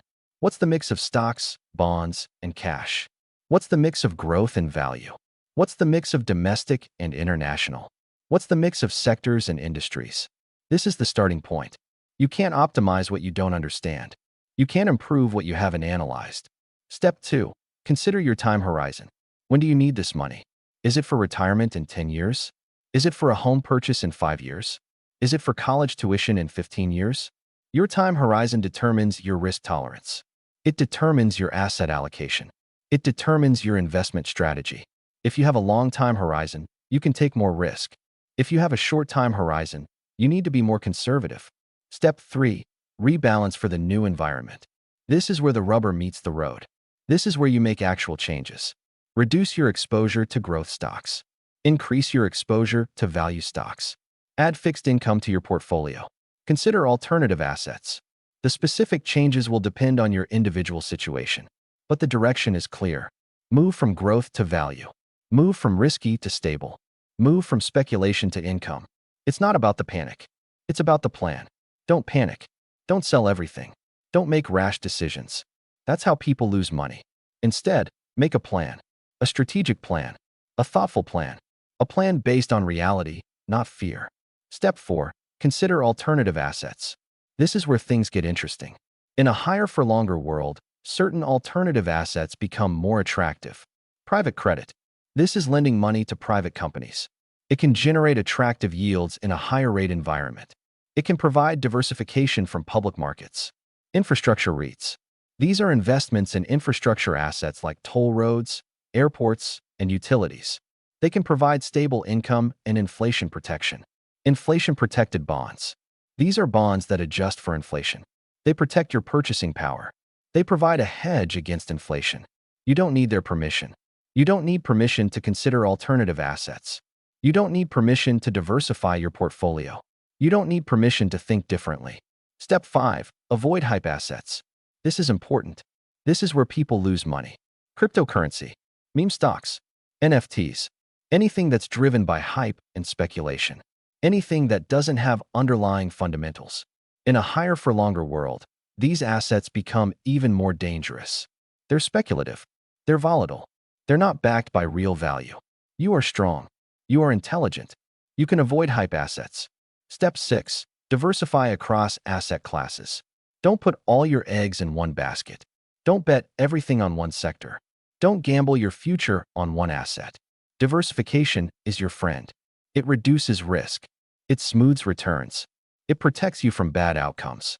Spread your money across different asset classes. Stocks, bonds, real estate, commodities, alternative assets, different sectors, different geographies, different strategies. Step 7. Review and rebalance regularly. This is not a one-time exercise. This is an ongoing process. Markets change. Your life changes. Your strategy needs to change with it. Review your portfolio quarterly. Rebalance annually. Adjust as needed. That's the key. The key isn't setting it and forgetting it. The key is staying engaged, staying informed, staying disciplined. Now, let me address some common mistakes. Some things that people do that you need to avoid. Mistake 1. Panic selling. This is the biggest mistake people make. When the market drops, they sell. When things get scary, they run. When uncertainty increases, they flee. This is the opposite of what you should do. When the market drops, you should be buying. When things are scary, you should be patient. When uncertainty increases, you should be disciplined. It's not about the fear. It's about the discipline. Mistake 2. Chasing performance. People buy what's gone up.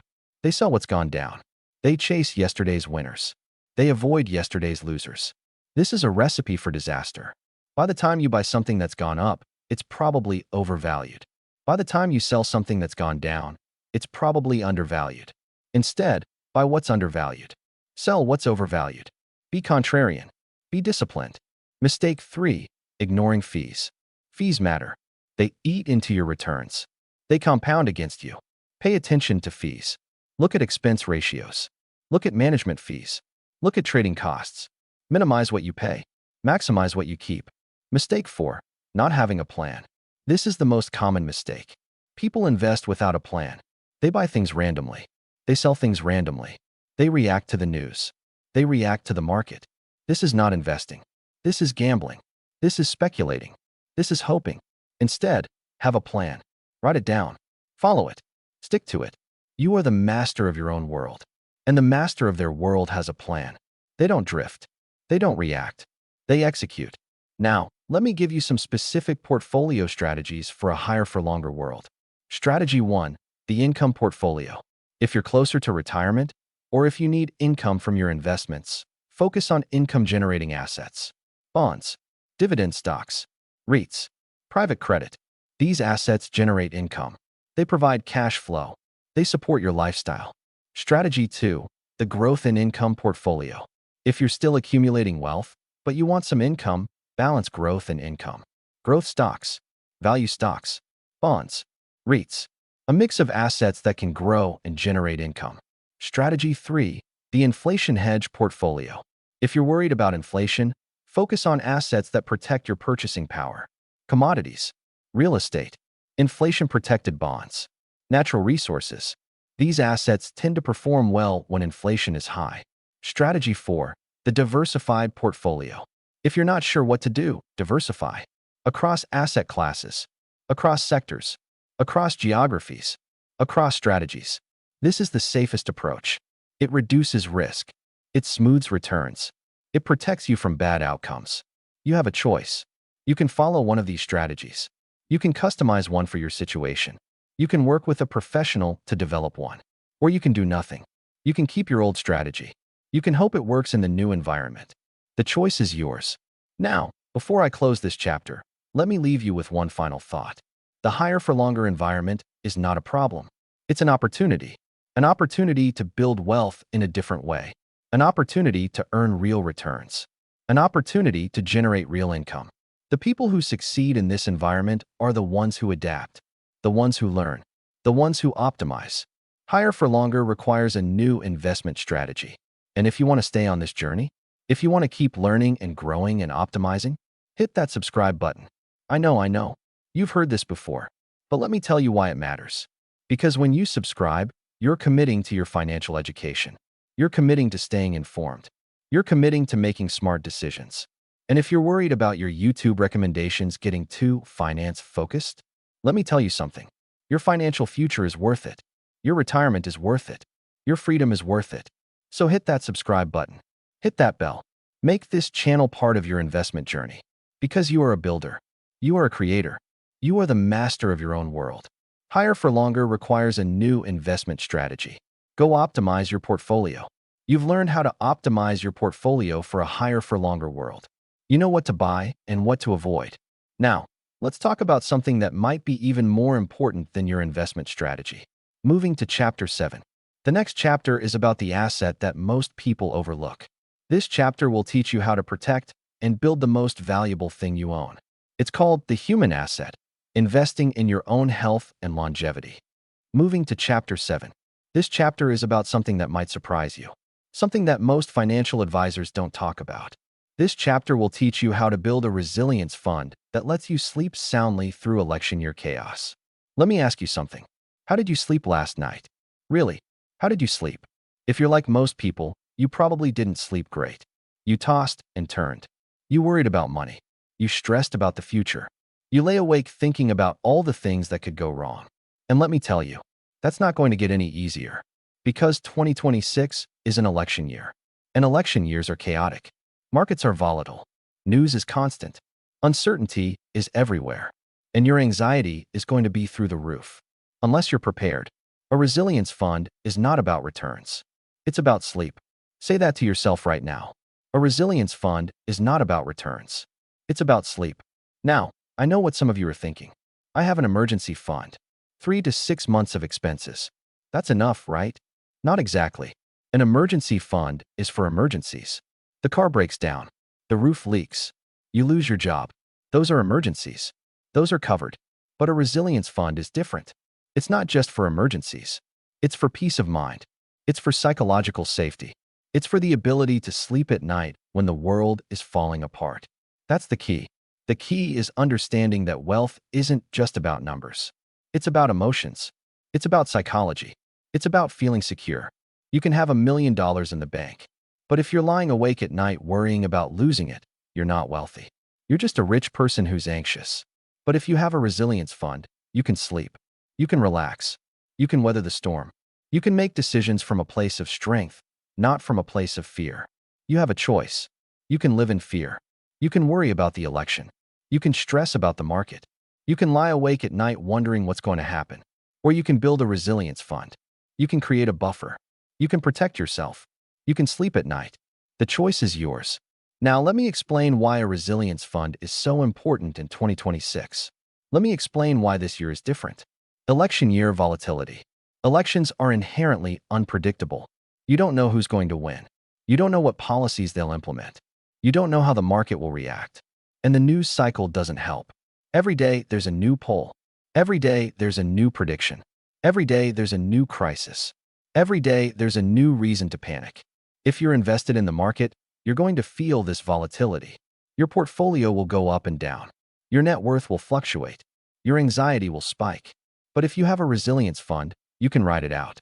You can wait for the storm to pass. You can make decisions from a calm place. It's not about the election. It's about the response. Market corrections. Election years often bring market corrections. Not always, but often. Investors get nervous. They sell. The market drops. If you're fully invested, a correction hurts. You lose money. You get scared. You might even sell at the bottom. That's the worst thing you can do.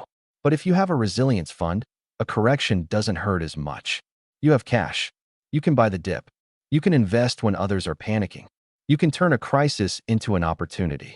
You are the master of your own world. And the master of their world doesn't panic during corrections. They buy. They invest. They build. Interest rate uncertainty. Election years also bring uncertainty about interest rates. Candidates have different views on monetary policy. The Federal Reserve's independence is questioned. Rates could go up. Rates could go down. Nobody knows. If rates go up, bonds lose value. If rates go down, savers lose income. It's a guessing game. And guessing is stressful. But if you have a resilience fund, you don't need to guess. You're prepared for any outcome. You can weather any change. Now, let me tell you what a resilience fund looks like. How much to save? The rule of thumb is 6 to 12 months of expenses. But for a resilience fund, I'd recommend 12 to 24 months. Yes, that's more than the standard emergency fund. And yes, that's intentional. Because a resilience fund isn't just about surviving a job loss. It's about surviving chaos. It's about surviving uncertainty. It's about surviving the things that you can't predict. If you have 24 months of expenses in cash, you can ride out almost anything. A market crash, a recession, a political crisis, anything. Where to keep it? Your resilience fund should be liquid, accessible, safe. That means no stocks, no bonds, no real estate, no risky investments. Keep it in a high-yield savings account. Keep it in a money market fund. Keep it in short-term treasuries. Anywhere it's safe and accessible. You're not trying to earn a high return on this money. You're trying to protect it. You're trying to preserve it. You're trying to keep it safe. That's the key. The key is understanding that different money has different purposes. Your investment money is for growth. Your resilience fund is for safety. Your retirement money is for the long term. Your spending money is for the short term. Don't confuse them. Don't use the same money for different purposes. Be intentional about what each dollar is for. How to use it. This is the part that people get wrong. Your resilience fund is not for spending. It's for emergencies. It's for opportunities. It's for peace of mind. If you lose your job, use your resilience fund. If the market crashes, use your resilience fund to buy the dip. If a once-in-a-lifetime opportunity comes up, use your resilience fund. But don't use it for normal expenses. Don't use it for lifestyle inflation. Don't use it for things you could have planned for. You don't need their permission. You don't need permission to build a resilience fund. You don't need permission to save more than the standard recommendation. You don't need permission to prioritize your peace of mind. How to build it? This is the practical part. How do you actually build a resilience fund? First, cut expenses. Look at your budget. Find things you can eliminate. Redirect that money to savings. Second, increase income. Get a side hustle. Ask for a raise. Start a consulting business. Redirect that money to savings. Third, set up automatic transfers. Every payday, move money to your resilience fund. Automate it. Make it automatic. Fourth, be patient. Building a resilience fund takes time. It's not a sprint. It's a marathon. Keep going. Stay disciplined. You are strong. You are intelligent. You can build a resilience fund. Now, let me address some common objections. Some fears that might be holding you back. But that's too much money to keep in cash. Is it? Is it too much to sleep at night? Is it too much to feel secure? Is it too much to have peace of mind? You're not losing money. You're buying something. You're buying safety. You're buying security. You're buying sleep. But I could earn more if I invested it. Yes, you could. You could earn more. You could also lose more. You could get wiped out. You could panic and sell at the worst time. The resilience fund isn't about maximizing returns. It's about minimizing risk. It's about having a safety net. It's about being able to stay in the game. But I have credit cards. I can use those in an emergency. No, credit cards are not a safety net. They're a trap. They charge high interest. They create debt. They make problems worse. A resilience fund is real money. It's safe money. It's money you can count on. I'll start saving next year. Next year is a lie. Next year never comes. There is only now. There is only today.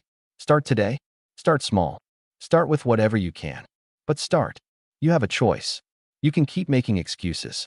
You can keep putting it off. You can keep hoping you'll never need it. Or you can take action. You can build your resilience fund. You can protect yourself. You can sleep at night. The choice is yours. Now, let me give you some specific examples of how a resilience fund can save you. Example 1. The market crash. It's 2026. It's an election year. The market crashes. Everyone is panicking. Everyone is selling. Everyone is losing money. You have a resilience fund. You have cash. You buy. You invest when others are selling.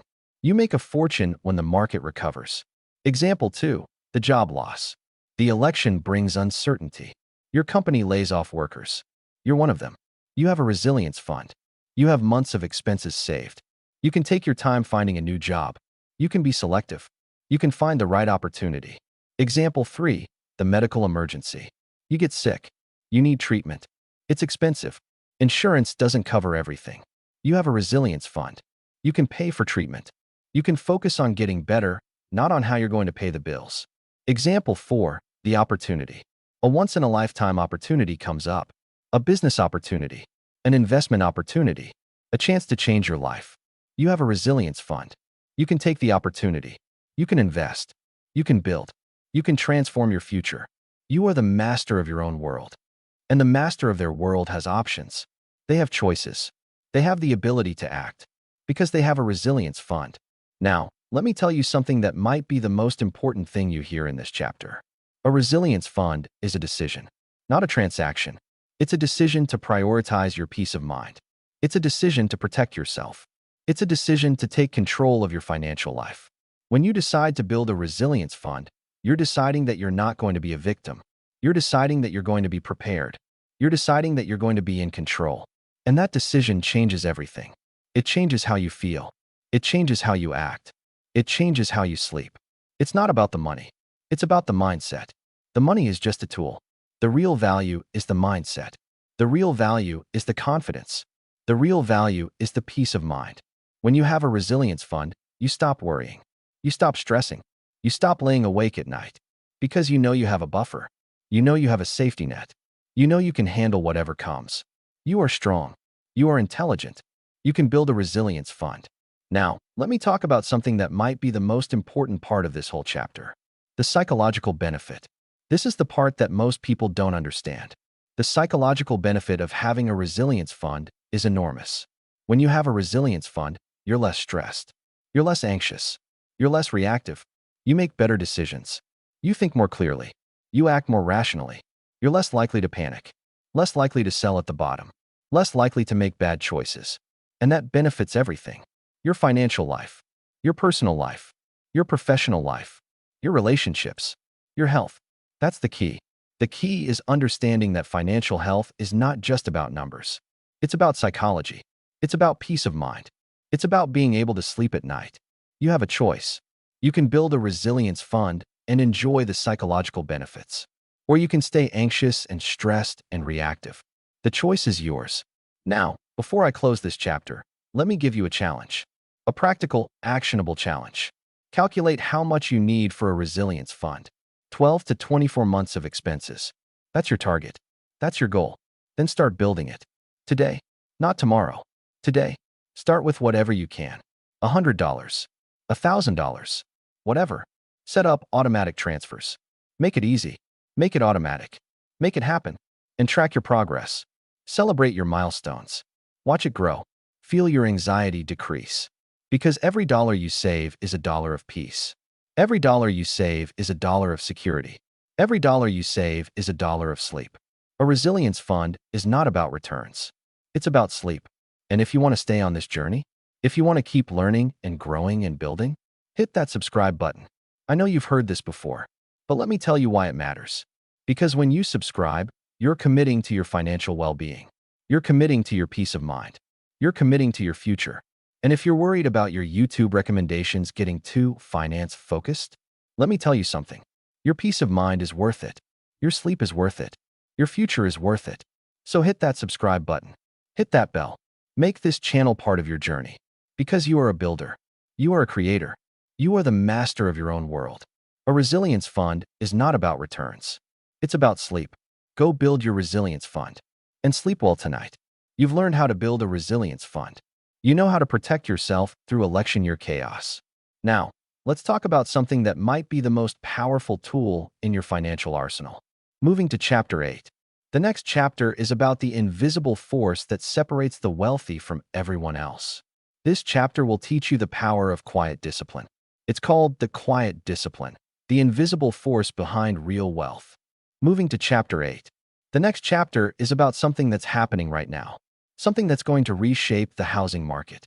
This chapter will teach you how to navigate the 2026 real estate market and the massive boomer sell-off. Let me ask you something. What's your biggest asset? For most of you, it's probably your home, your house, your primary residence, the place where you live. And for decades, that's been a great thing. Real estate has appreciated. Homes have increased in value. Your net worth has grown. But here's the thing. The real estate market is changing. A massive shift is coming. And if you're not prepared, you could get caught on the wrong side of it. Boomers are selling. Opportunity is knocking. Say that to yourself right now. Boomers are selling. Opportunity is knocking. Let me explain what's happening.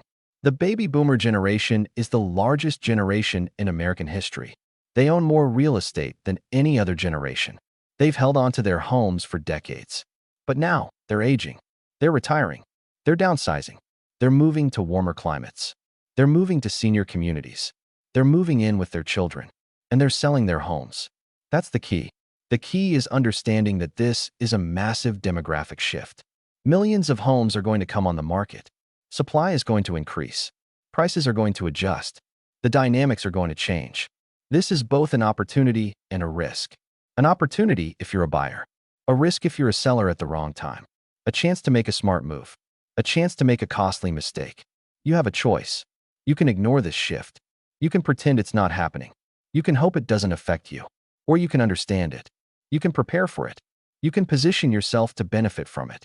The choice is yours. Now, let me explain the dynamics of the boomer sell-off.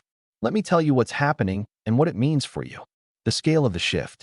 There are roughly 73 million baby boomers in the United States. They own about 40% of all homes. That's tens of millions of properties. Over the next decade, many of these homes will come on the market. Some will be sold. Some will be passed down to children. Some will be converted to rentals. But the sheer volume is unprecedented. The market has never seen this kind of supply increase. And that's going to change everything. The timing. The boomer sell-off is already happening. But it's going to accelerate.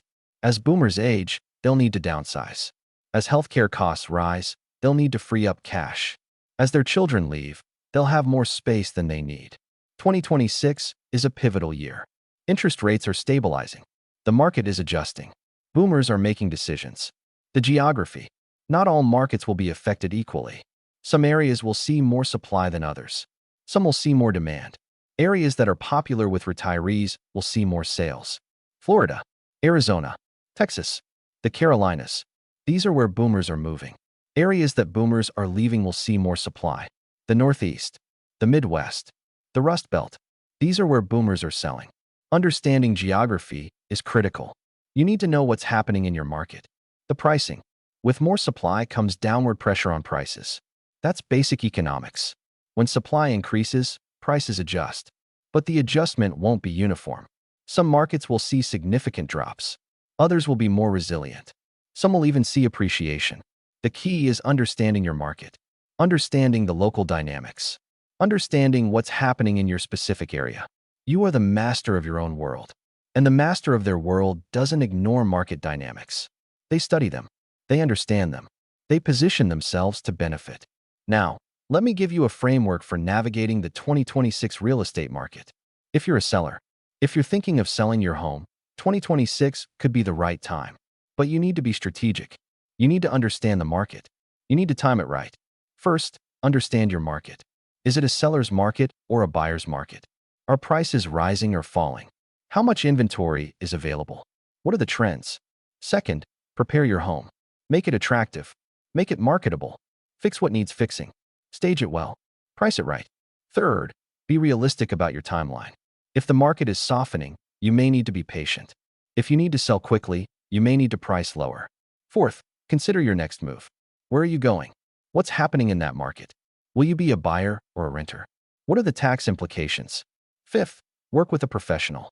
A good real estate agent can help you navigate the market. A good financial advisor can help you understand the tax implications. A good attorney can help you with the legal aspects. You don't need their permission. You don't need permission to sell your home. You don't need permission to downsize.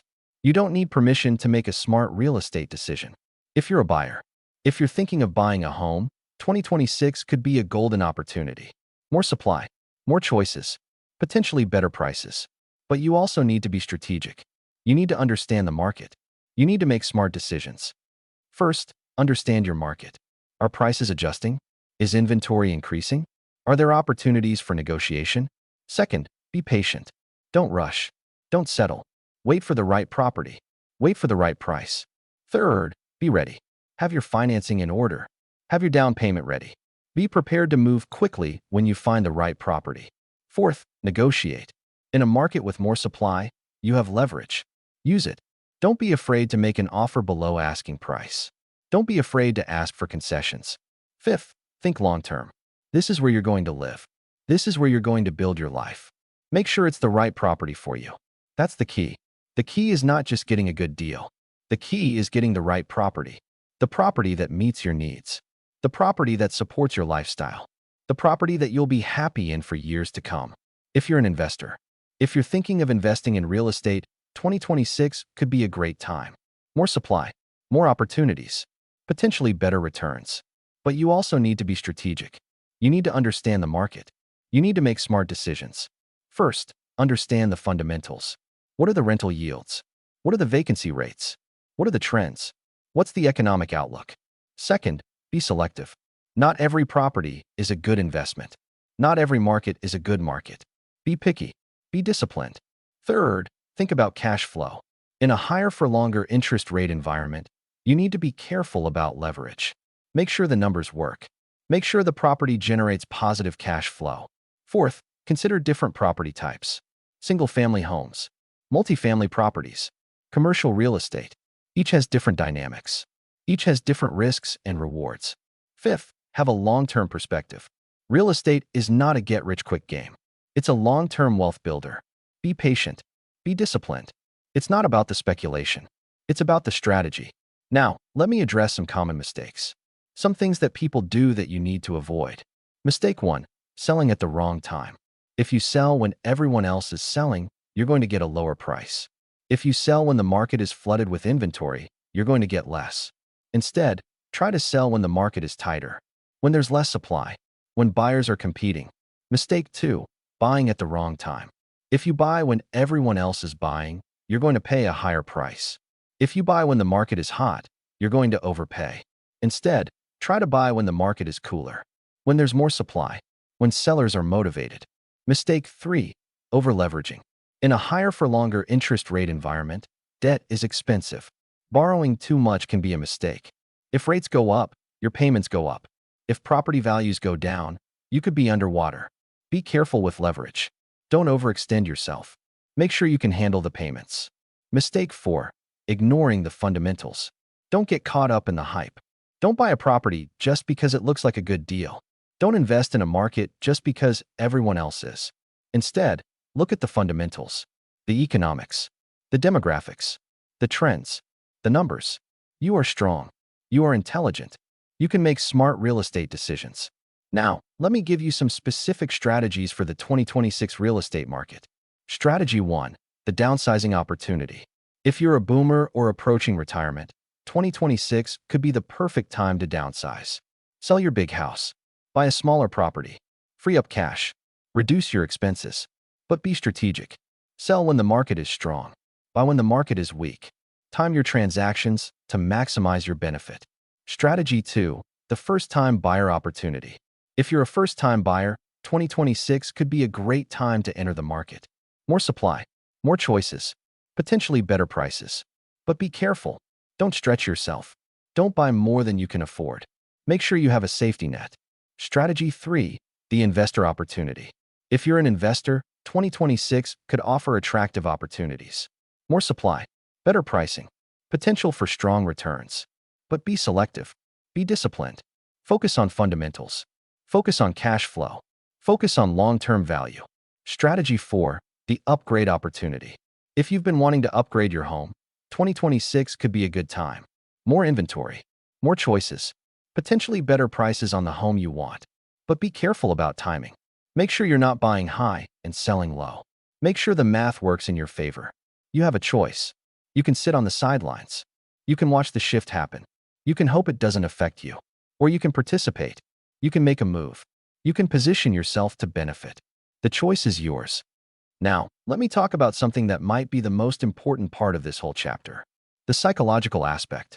Real estate is emotional. It's not just a financial decision. It's about your home, your family, your lifestyle, your memories. And that can make it hard to be objective, hard to make rational decisions, hard to do what's best for your financial future. But you need to be objective. You need to separate the emotional from the practical. You need to make decisions that are good for your financial future. It's not about the memories. It's about the math. Yes, your home has memories. Yes, you love your home. Yes, it's hard to leave. But if staying is costing you money, if staying is preventing you from achieving your financial goals, if staying is keeping you from living the life you want, then you need to make a change. You need to be objective. You need to do what's best for your future. You are the master of your own world. And the master of their world makes hard decisions. They don't let emotion cloud their judgment. They don't let nostalgia hold them back. Now, before I close this chapter, let me give you a challenge. A practical, actionable challenge. Research your market. What's happening in your area? What are the trends? What's the inventory? What's the pricing? Talk to a real estate professional. Get their perspective. Get their advice. Understand the dynamics. And then make a decision. A strategic decision. A decision based on facts, not emotions. Because the boomer sell-off is coming. It's already happening. And how you respond will determine your financial future. Boomers are selling. Opportunity is knocking. Will you answer the door? And if you want to stay on this journey, if you want to keep learning and growing and building, hit that subscribe button. I know. You've heard this before, but let me tell you why it matters. Because when you subscribe, you're committing to your financial education. You're committing to staying informed. You're committing to making smart decisions. And if you're worried about your YouTube recommendations getting too real estate focused, let me tell you something. Your financial future is worth it. Your retirement is worth it. Your freedom is worth it. So hit that subscribe button. Hit that bell. Make this channel part of your journey. Because you are a builder. You are a creator. You are the master of your own world. Boomers are selling. Opportunity is knocking. Go answer the door. You've learned how to navigate the 2026 real estate market. You understand the boomer sell-off. Now, let's talk about something that might be even more important. Moving to Chapter 9. The next chapter is about the most powerful force in wealth building. This chapter will teach you the power of quiet discipline. It's called the quiet discipline, the invisible force behind real wealth. Moving to Chapter 9. The next chapter is about something that most people avoid. Something that's boring, complicated, and uncomfortable, but something that could save you thousands of dollars. This chapter will teach you how to navigate tax planning in 2026 and protect your assets from potential hikes. Let me ask you something. When was the last time you thought about your taxes? Really thought about them? Not just when you were filing your return. Not just when you were writing that check to the IRS. When was the last time you had a strategy? A plan? A deliberate approach to minimizing your tax burden? If you're like most people, the answer is never. You pay your taxes. You hope you're doing it right. You pray you don't get audited. And you never think about it again. But here's the thing. Taxes are one of your biggest expenses. They're a massive drain on your wealth. And if you're not strategic about them, you're leaving money on the table. Tax planning is not about evasion. It's about optimization. Say that to yourself right now. Tax planning is not about evasion. It's about optimization. Let me be clear about something. I'm not telling you to cheat on your taxes. I'm not telling you to break the law. I'm not telling you to do anything unethical. What I'm telling you is to be smart, to be strategic, to use the tools and strategies that are legally available to you, to minimize your tax burden in a way that's both legal and ethical. That's the key. The key is understanding that the tax code is complicated, but it's also full of opportunities. Opportunities to reduce what you owe. Opportunities to keep more of what you earn. Opportunities to build your wealth. The people who build real wealth understand this. They don't just pay taxes. They plan for taxes. They optimize for taxes. They make taxes part of their overall financial strategy. You have a choice. You can ignore tax planning. You can pay more than you need to. You can leave money on the table. Or you can be strategic. You can plan. You can optimize. You can keep more of what you earn. The choice is yours. Now, Let me explain why 2026 is a critical year for tax planning. Why this year is different. Why you need to pay attention. Tax laws are shifting. 2026 could bring significant tax changes. The Tax Cuts and Jobs Act of 2017 is set to expire at the end of 2025.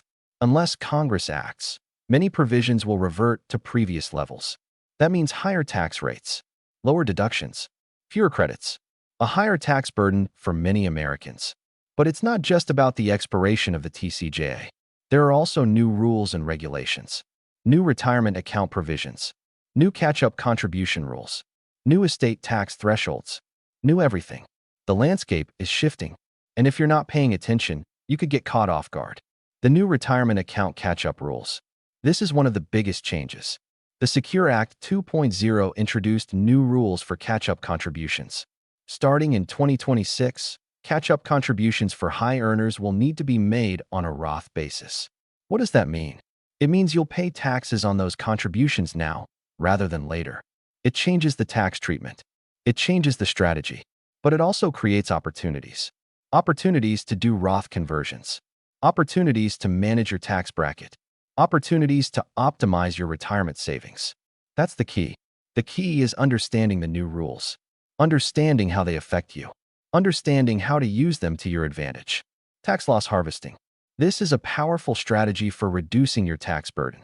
It involves selling investments that have lost value to offset gains from other investments. It can lower your taxable income. It can reduce your tax bill.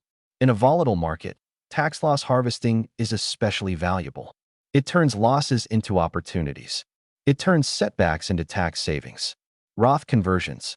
This is another powerful strategy. It involves converting traditional IRA funds to Roth IRA funds. You pay taxes now, but your withdrawals and retirement are tax-free. In a year with lower income, a Roth conversion can be especially attractive. You can convert at a lower tax rate. You can lock in tax-free growth. You can optimize your retirement. Charitable giving. This is one of the oldest and most effective tax strategies. Donate to charity. Get a tax deduction. Reduce your tax burden. Make a difference in the world. But there are strategies within strategies. Donor-advised funds. Qualified charitable distributions. Appreciated securities. Each has different tax implications. Each can be used in different situations. You are the master of your own world. And the master of their world understands the tax code. They understand the opportunities. They understand how to use the tools available to them. Now, let me give you a 2026 tax planning playbook. A step-by-step approach to minimizing your tax burden. Step 1. Understand your tax situation. This is the starting point. You need to understand where you stand. What's your income? What's your filing status? What's your tax bracket? What deductions are you taking? What credits are you claiming? If you don't know your tax situation, you can't plan for it. You can't optimize it. You can't improve it. Step 2. Maximize your retirement contributions. This is one of the most powerful tax strategies available. Contributions to traditional retirement accounts are tax deductible. They reduce your taxable income. They lower your tax bill. Max out your 401k. Max out your IRA. Make catch-up contributions if you're over 50. Every dollar you contribute is a dollar you don't pay taxes on. But be strategic. Consider the new Roth rules. Consider your current and future tax brackets. Consider the long-term implications. Step 3. Consider Roth conversions. If you have traditional IRA funds, consider converting some to Roth. You'll pay taxes now, but your withdrawals and retirement will be tax-free. This is especially attractive if you're in a lower tax bracket this year. If you expect to be in a higher tax bracket in the future. If you want to reduce your future tax burden. Step 4. Harvest tax losses. Look at your investment portfolio. Are there investments that have lost value? Sell them. Use the losses to offset gains. Use the losses to offset income. Tax loss harvesting can be done throughout the year, not just at year-end. Be strategic. Be opportunistic. Step 5. Plan your charitable giving. If you give to charity, be strategic about it. Consider donor-advised funds. Consider qualified charitable distributions. Consider donating appreciated securities. Each strategy has different tax implications. Each can be used in different situations. Work with a professional to determine the best approach for you. Step 6. Consider estate tax planning. If you have significant assets, consider estate tax planning. The estate tax exemption is set to decrease in 2026. That means more estates will be subject to tax. Consider gifting. Consider trusts. Consider other strategies to reduce your estate tax burden. You don't need their permission. You don't need permission to do tax planning. You don't need permission to minimize your tax burden. You don't need permission to use the tools and strategies available to you. Now, let me address some common objections. Some fears that might be holding you back. I don't make enough money for tax planning to matter. Tax planning matters at every income level. You don't need to be wealthy to benefit from tax strategies. Even small savings add up over time. Tax planning is too complicated. Yes, tax planning can be complicated, but it doesn't have to be. Start simple. Learn the basics. Work with a professional if you need to. I'll just let my accountant handle it. Your accountant is valuable, but they're not a substitute for your own understanding. You need to be informed. You need to be engaged. You need to be strategic. I'll worry about it next year. Next year is a lie. Next year never comes. There is only now. There is only today. If you wait until next year, you'll miss opportunities. You'll pay more than you need to. You are strong. You are intelligent. You can do tax planning. Now, let me give you some specific tax strategies for 2026. Strategy 1, the retirement catch-up. If you're over 50, take advantage of catch-up contributions. Max out your 401k. Max out your IRA. The rules are changing, but the benefits remain. Strategy 2, the Roth conversion window. If you're in a lower tax bracket this year, consider a Roth conversion. Convert traditional IRA funds to Roth. Pay taxes now. Enjoy tax-free growth and withdrawals in retirement. Strategy 3, the charitable contribution. If you give to charity, be strategic. Consider a donor-advised fund. Bundle your contributions. Use appreciated securities. Maximize your deduction. Strategy 4, the estate tax strategy. If you have significant assets, consider estate tax planning. Gift assets to family. Set up trusts. Use the annual gift exclusion. Reduce your estate tax burden. Strategy 5, the tax loss harvesting strategy. If you have losses in your portfolio, harvest them. Use them to offset gains. Use them to offset income. Reduce your tax burden. You have a choice. You can ignore tax planning. You can pay more than you need to. You can leave money on the table. Or you can be strategic. You can plan. You can optimize. You can keep more of what you earn. The choice is yours. Now, let me talk about something that might be the most important part of this whole chapter. The mindset shift. Tax planning is not just about numbers. It's about mindset. It's about being proactive rather than reactive. It's about taking control of your financial life. Most people react to taxes. They wait until April. They gather their documents. They hope they've done it right. They pay what they owe. But you can be different. You can be proactive. You can plan. You can optimize. You can take control. It's not about the evasion. It's about the optimization. You are the master of your own world. And the master of their world doesn't just react. They plan. They prepare. They optimize. Now, let me tell you something that might surprise you. Something that might challenge your thinking. Tax planning is not just about saving money. It's about building wealth. Every dollar you save in taxes is a dollar you can invest. Every dollar you save in taxes is a dollar that can compound. Every dollar you save in taxes is a dollar that can build your future. Over time, those dollars add up. They grow. They compound. They become a significant part of your wealth. That's the key. The key is understanding that tax planning is a wealth-building tool. It's not just about compliance. It's about strategy. It's about optimization. It's about building your future. Now, before I close this chapter, let me give you a challenge.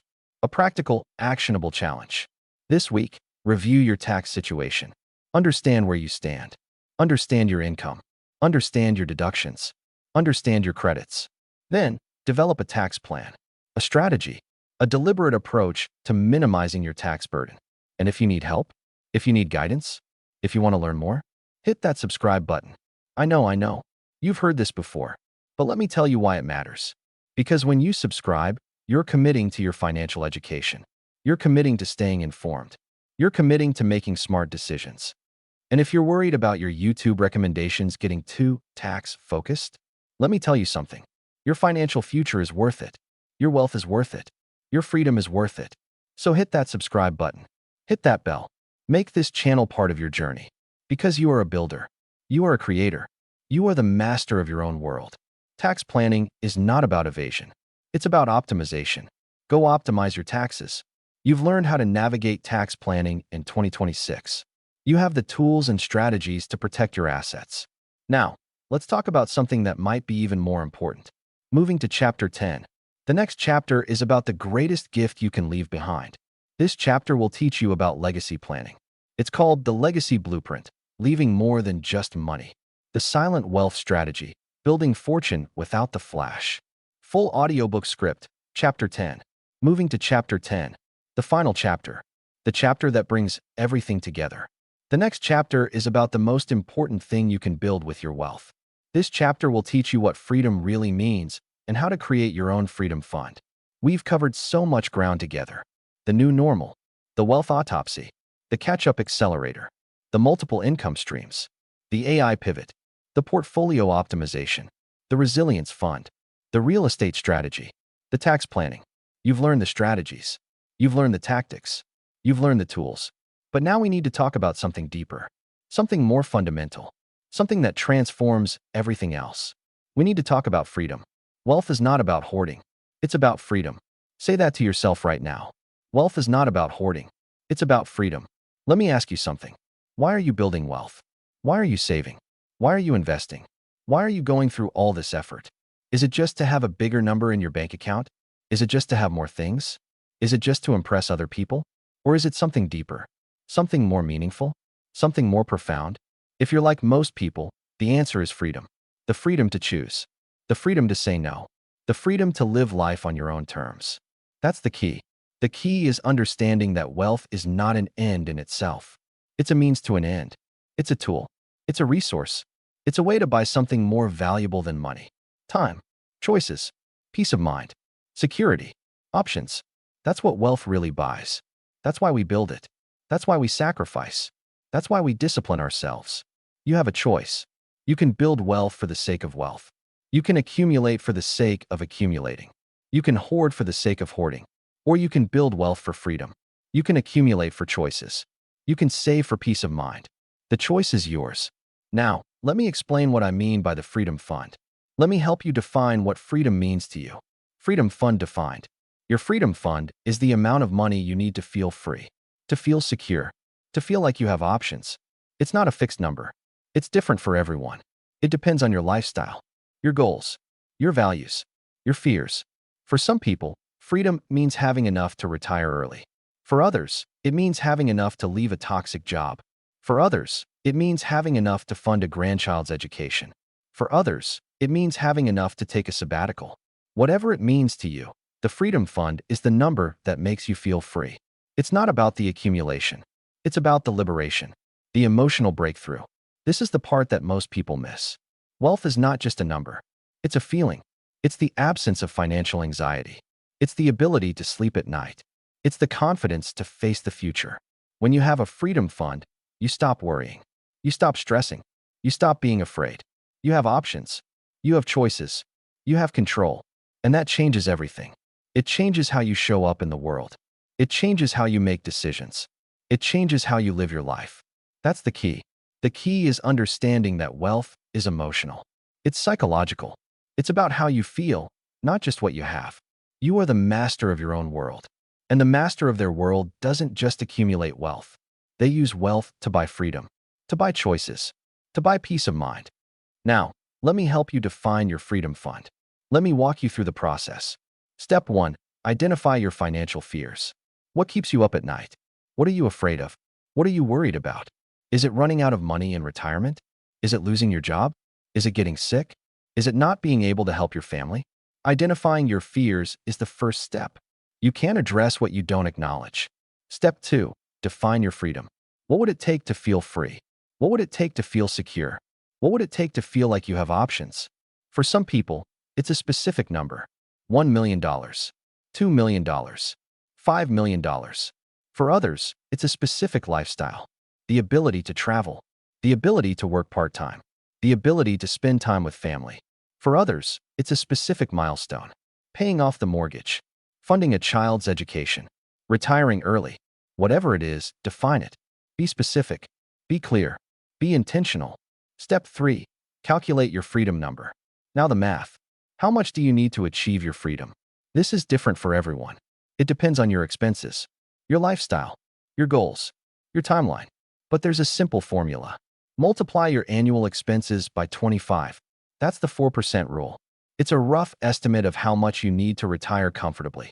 But your freedom number might be different. It might be more. It might be less. It depends on what freedom means to you. Step 4. Create your freedom plan. How are you going to get from where you are to your freedom number? What's your strategy? What's your timeline? What's your plan? This is where everything comes together. The income strategies, the investment strategies, the tax strategies, the real estate strategies. All of it. Create a plan. Write it down. Follow it. Adjust as needed. You don't need their permission. You don't need permission to define your freedom. You don't need permission to pursue your freedom. You don't need permission to build a life that's truly free. Now, let me tell you what freedom really looks like. Let me paint a picture for you. Freedom is waking up without financial anxiety. Imagine waking up in the morning and not worrying about money, not stressing about bills, not being afraid of the future. You feel calm. You feel secure. You feel at peace. That's freedom. Freedom is having the ability to say no. Imagine being able to say no to a job you don't want, to a client you don't like, to a project that doesn't align with your values. You have options. You have choices. You have power. That's freedom. Freedom is having the ability to say yes. Imagine being able to say yes to opportunities that excite you, to experiences that enrich you, to causes that matter to you. You have resources. You have flexibility. You have capacity. That's freedom. Freedom is being able to help the people you love. Imagine being able to help your children, your grandchildren, your parents, your friends. You have the resources to make a difference. You have the ability to support the people you care about. That's freedom. Freedom is being able to live life on your own terms. Imagine living the life you want to live, not the life someone else expects you to live, not the life society tells you to live, not the life you've fallen into. You have choices. You have options. You have control. That's freedom. You are strong. You are intelligent. You can achieve freedom. Now, let me address some common misconceptions. Some things that people believe about wealth and freedom. Misconception 1. More money equals more freedom. Not necessarily. More money can create more anxiety, more stress, more fear, more complexity. True freedom comes not from having more. It comes from needing less. It comes from being content with what you have. It comes from having enough. Misconception 2. Freedom is only for the rich. Wrong. Freedom is a mindset. It's a choice. It's a decision to live intentionally, to prioritize what matters, to let go of what doesn't. You can be free at any income level. It's not about how much you have. It's about how you relate to what you have. Misconception 3. Freedom means doing nothing. Wrong. Freedom is not about being lazy. It's about being intentional. It's about choosing what you do with your time. It's about aligning your actions with your values. Freedom is about doing what matters, not about doing nothing.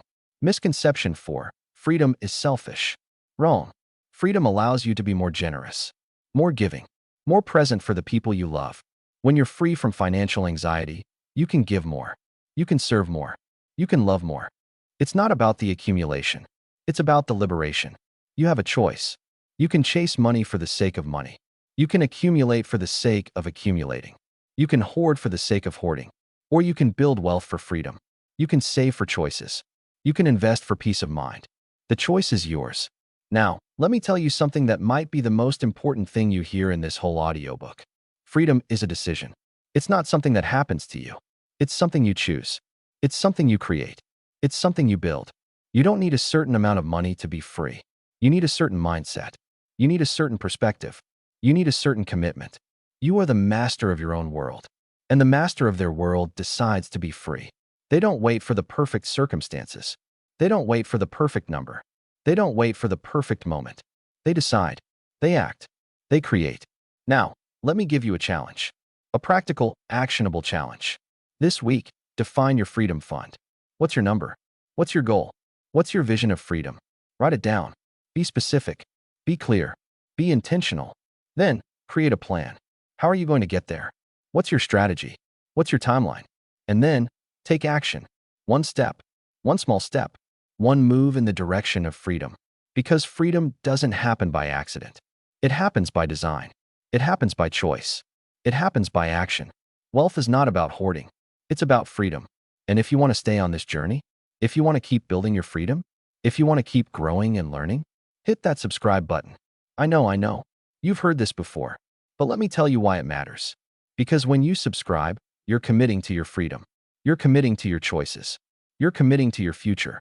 And if you're worried about your YouTube recommendations getting too wealth-focused, let me tell you something. Your freedom is worth it.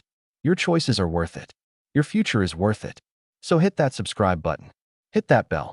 Make this channel part of your freedom journey. Because you are a builder. You are a creator. You are the master of your own world. Wealth is not about hoarding. It's about freedom. Go build your freedom. Moving to chapter 11. The next chapter is about something that makes most people uncomfortable. Something that keeps them up at night. Something that they desperately try to control but can't. This chapter will teach you how to prepare for the 2026 wildcards. Let me ask you something. What keeps you up at night? What are you worried about? What are you afraid of? If you're like most people, your answer probably involves something unpredictable. Something you can't control. Something that could derail your plans. Maybe it's the election. Maybe it's inflation. Maybe it's AI disruption.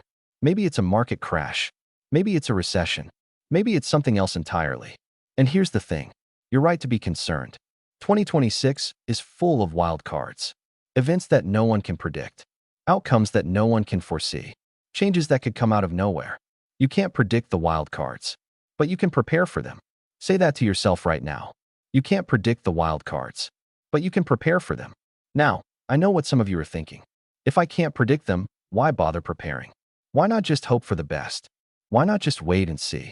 Because hope is not a strategy. Waiting is not a plan. And being caught off guard is not a good feeling. That's the key. The key is understanding that you don't need to predict the future. You just need to be ready for it. You don't need to know exactly what's going to happen. You just need to have margin. You just need to have options. You just need to have peace. Think about it this way. You don't need to know when the storm is coming. You just need to have a roof over your head. You don't need to know exactly when the fire will start. You just need to have a fire extinguisher. You don't need to know the exact date of the earthquake. You just need to have an emergency plan. The same is true for financial wildcards. You don't need to know exactly what's going to happen. You just need to be prepared for whatever comes. You have a choice. You can worry about the wildcards. You can stress about the unknown. You can lie awake at night wondering what's going to happen. Or you can prepare. You can build margin. You can create options. You can find peace. The choice is yours. Now, let me walk you through the 3 biggest wildcards of 2026. Let me explain what they are and how to prepare for them. Wildcard 1. The election.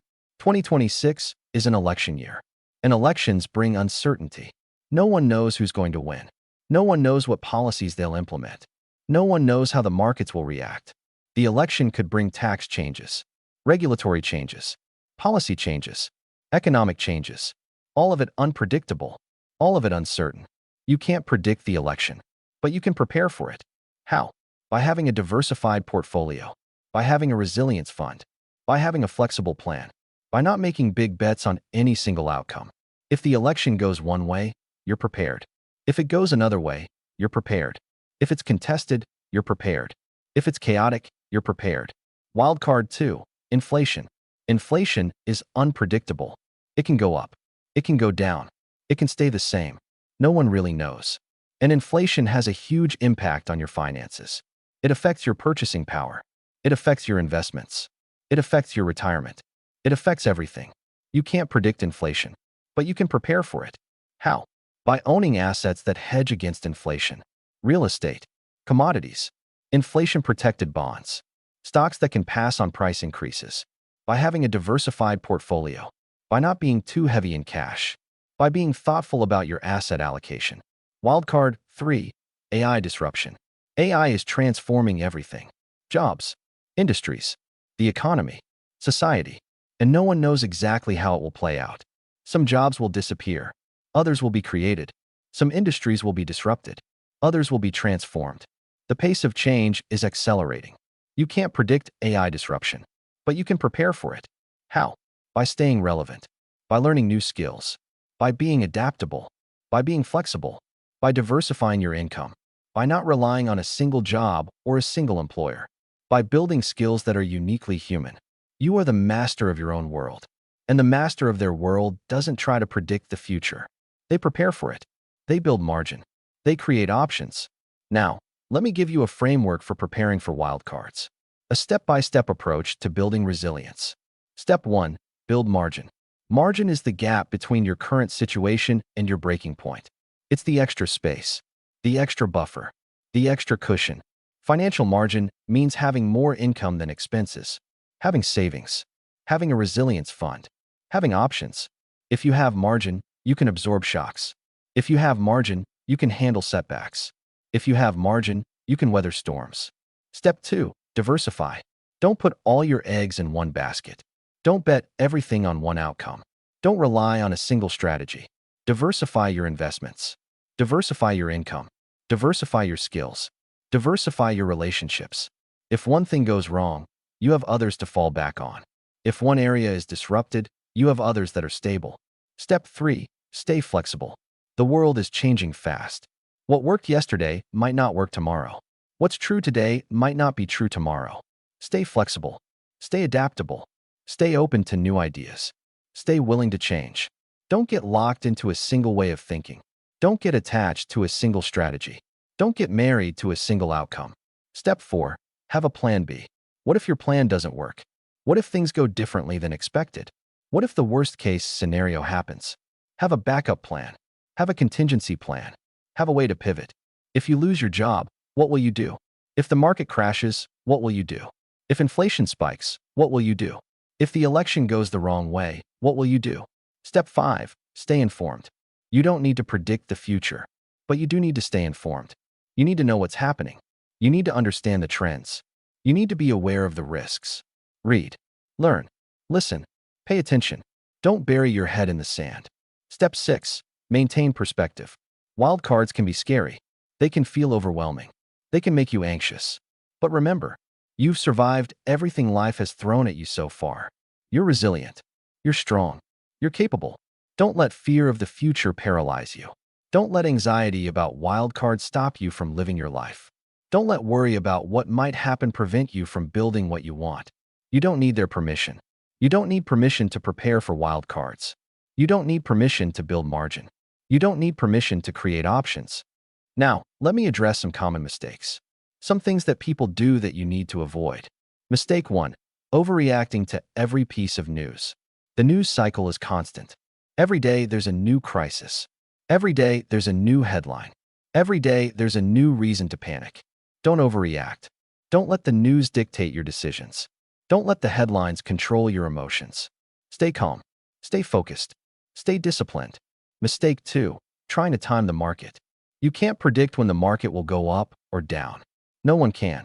Anyone who tells you they can is lying. Don't try to time the market. Don't try to predict the wild cards. Don't try to guess what's going to happen. Instead, stay invested. Stay diversified. Stay disciplined. Mistake 3. Being too conservative. Yes, you need to prepare for wild cards. Yes, you need to have margin. Yes, you need to be careful. But don't be so conservative that you miss opportunities. Don't be so cautious that you don't build wealth. Don't be so afraid that you don't take any risks. Find the balance. Be prudent, but also be bold. Mistake 4. Being too aggressive. The other extreme is being too aggressive, taking too much risk, betting everything on one outcome, not having any margin. That's dangerous too. If you're too aggressive, a single wild card can wipe you out. Find the balance. Be bold, but also be prudent. It's not about the extremes. It's about the balance. You are strong. You are intelligent. You can find the balance.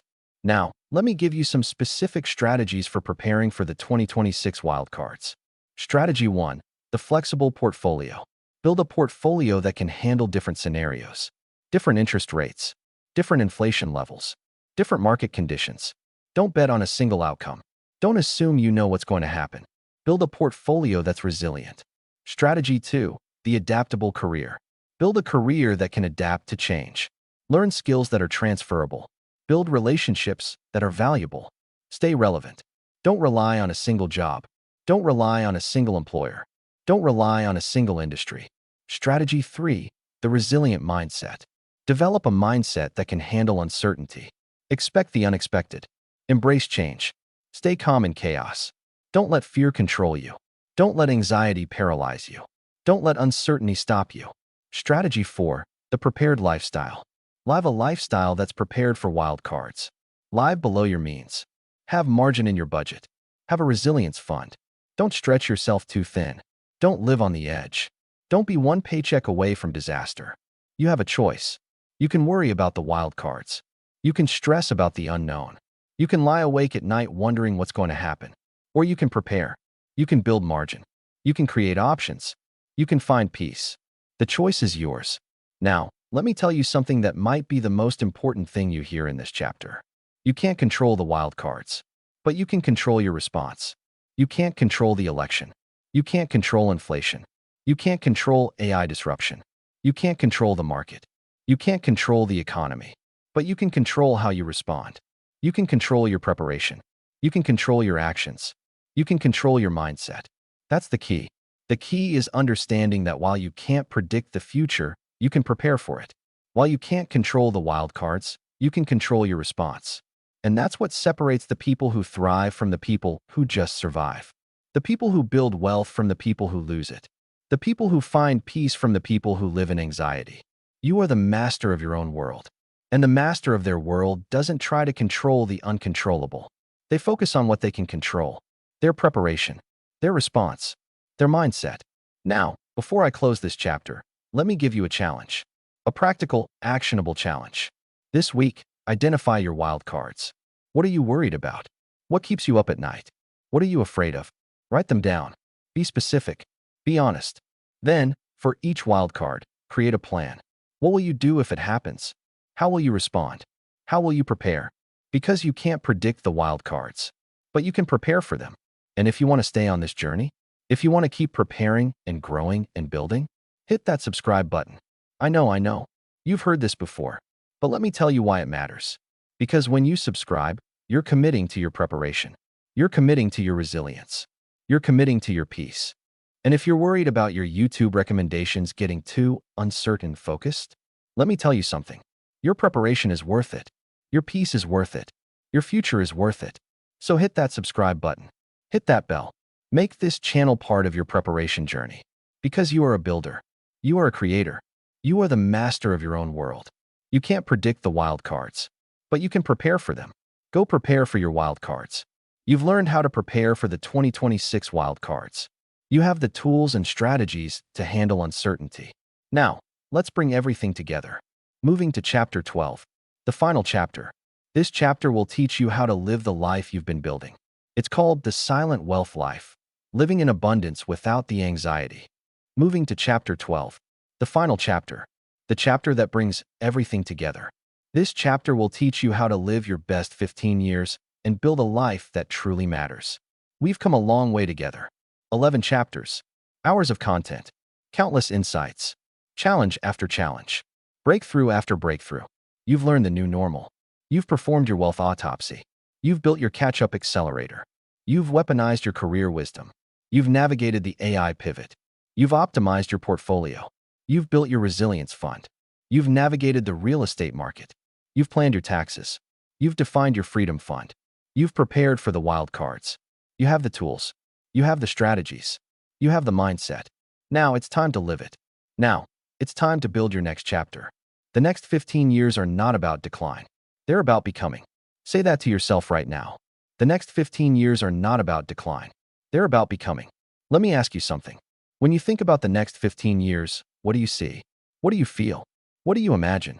If you're like most people, you probably feel a mix of emotions. Hope and fear. Excitement and anxiety. Anticipation and dread. On one hand, you're excited about the possibilities, the freedom, the choices, the opportunities. On the other hand, you're afraid. Afraid of getting older. Afraid of running out of money. Afraid of losing your health. Afraid of becoming irrelevant. That's the key. The key is understanding that the next 15 years are not about decline. They're about becoming. They're not about losing. They're about gaining. They're not about fading. They're about growing. Yes, you'll get older. Yes, things will change. Yes, there will be challenges. But you'll also get wiser. You'll also get freer. You'll also get more authentic. You'll also get more alive. You have a choice. You can view the next 15 years as a decline. You can be afraid of getting older. You can worry about what you'll lose. You can live in fear of the future. Or you can view the next 15 years as a transformation. You can embrace the wisdom you've gained. You can celebrate the freedom you've earned. You can build a life that truly matters. The choice is yours. Now, let me paint a picture of what the next 15 years could look like. Let me show you what's possible. Imagine waking up without financial anxiety. Imagine waking up in the morning and not worrying about money, not stressing about bills, not being afraid of the future. You've built your freedom fund. You've created multiple income streams. You've optimized your portfolio. You've planned your taxes. You feel calm. You feel secure. You feel at peace. Imagine doing work that matters to you. Imagine doing work that you love, work that aligns with your values, work that makes a difference in the world. You've weaponized your career wisdom. You've built skills that are uniquely human. You've created income streams from what you already know. You feel fulfilled. You feel purposeful. You feel alive. Imagine spending time with the people you love. Imagine having time for your family, your friends, your community, the people who matter most to you. You've protected your time. You've built margin. You've created options. You feel connected. You feel loved. You feel grateful. Imagine making a difference in the world. Imagine leaving a legacy, making an impact, contributing to something bigger than yourself. You've planned your legacy. You've given generously. You've made a difference. You feel meaningful. You feel significant. You feel like your life matters. This is not a fantasy. This is your next chapter. It's not about the decline. It's about the becoming. You are the master of your own world. And the master of their world doesn't just dream about the future. They build it. They create it. They live it. Now, let me give you a framework for building your next chapter. A step-by-step approach to living your best 15 years. Step 1. Define your vision. What do you want the next 15 years to look like? What do you want to achieve? What do you want to experience? What do you want to become? Be specific. Be bold. Be intentional. Don't limit yourself. Don't play small. Don't settle for less than you deserve. Step 2. Identify your values. What matters most to you? What are your priorities? What do you stand for? Your values are your compass. They guide your decisions. They shape your life. They define your legacy. If you don't know your values, you'll drift. You'll be pulled in different directions. You'll end up somewhere you don't want to be. Step 3. Align your actions with your values. Once you know your values, align your actions with them. Make decisions that reflect what matters to you. Spend your time on what's important to you. Invest your energy in what you care about. If family is important, spend time with your family. If health is important, take care of your health. If purpose is important, pursue your purpose. Step 4. Build your freedom fund. This is the financial foundation. This is what gives you options. This is what buys your freedom. Define your freedom number. Create your freedom plan. Build your freedom fund. Step 5. Create multiple income streams. Don't rely on a single source of income. Build multiple streams. Active and passive. Traditional and non-traditional. Diversified and resilient. This gives you security. This gives you options. This gives you freedom. Step 6. Invest in your health. Your health is your most valuable asset. Without it, nothing else matters. Invest in your physical health. Exercise. Eat well. Sleep enough. Invest in your mental health. Manage stress. Practice mindfulness. Seek help when you need it. Invest in your emotional health. Build relationships. Practice gratitude. Find joy. Step 7. Build your relationships. Wealth is important, but relationships are more important. The people you love. The people who love you. The people who matter to you. Invest in your relationships. Spend time with the people you care about. Build community. Connect with others. Step 8. Pursue your purpose. What are you here to do? What contribution do you want to make? What difference do you want to create? Find your purpose. Pursue your purpose. Live your purpose. Step 9. Stay adaptable. The world is changing fast. What works today might not work tomorrow. What's true today might not be true tomorrow. Stay adaptable. Stay flexible. Stay open to new ideas. Stay willing to change. Step 10. Practice gratitude. Gratitude is the foundation of happiness. It's the antidote to anxiety. It's the key to contentment. Practice gratitude every day. Appreciate what you have. Acknowledge your blessings. Celebrate your progress. You don't need their permission. You don't need permission to build your next chapter. You don't need permission to live your best life. You don't need permission to be happy. Now, let me address some common obstacles. Some things that might hold you back. Obstacle 1. Fear. Fear is the biggest obstacle. Fear of failure. Fear of change. Fear of the unknown. Fear of not being good enough. But fear is just a feeling. It's not reality. It's not truth. It's not destiny. Acknowledge your fear. Feel it. But don't let it stop you. Take action despite the fear. Obstacle 2. Limiting beliefs. Limiting beliefs are the stories you tell yourself about what's possible. I'm too old. I'm not smart enough. I don't have enough money. It's too late. These beliefs are not true. They're just stories. Stories that you can change. Stories that you can rewrite. Obstacle 3. Other people's expectations. Everyone has an opinion about what you should do. Your family, your friends, your colleagues, your society. But it's your life, your choices, your future. Don't let other people's expectations control you. Don't let other people's opinions define you. Don't let other people's fears hold you back. Obstacle 4. Comfort zones. Comfort zones are safe, but they're also limiting. They keep you stuck. They keep you small. They keep you from growing. Step out of your comfort zone. Take risks. Try new things. Grow. You are strong. You are intelligent. You can overcome these obstacles. Now, let me give you some specific strategies for living your best 15 years. Strategy 1. The intentional year. Every year, set intentions. What do you want to achieve? What do you want to experience? What do you want to become? Be intentional about your time. Be intentional about your energy. Be intentional about your life. Strategy 2. The quarterly review. Every quarter, review your progress. What's working? What's not? What needs to change? Stay accountable. Stay on track. Stay intentional.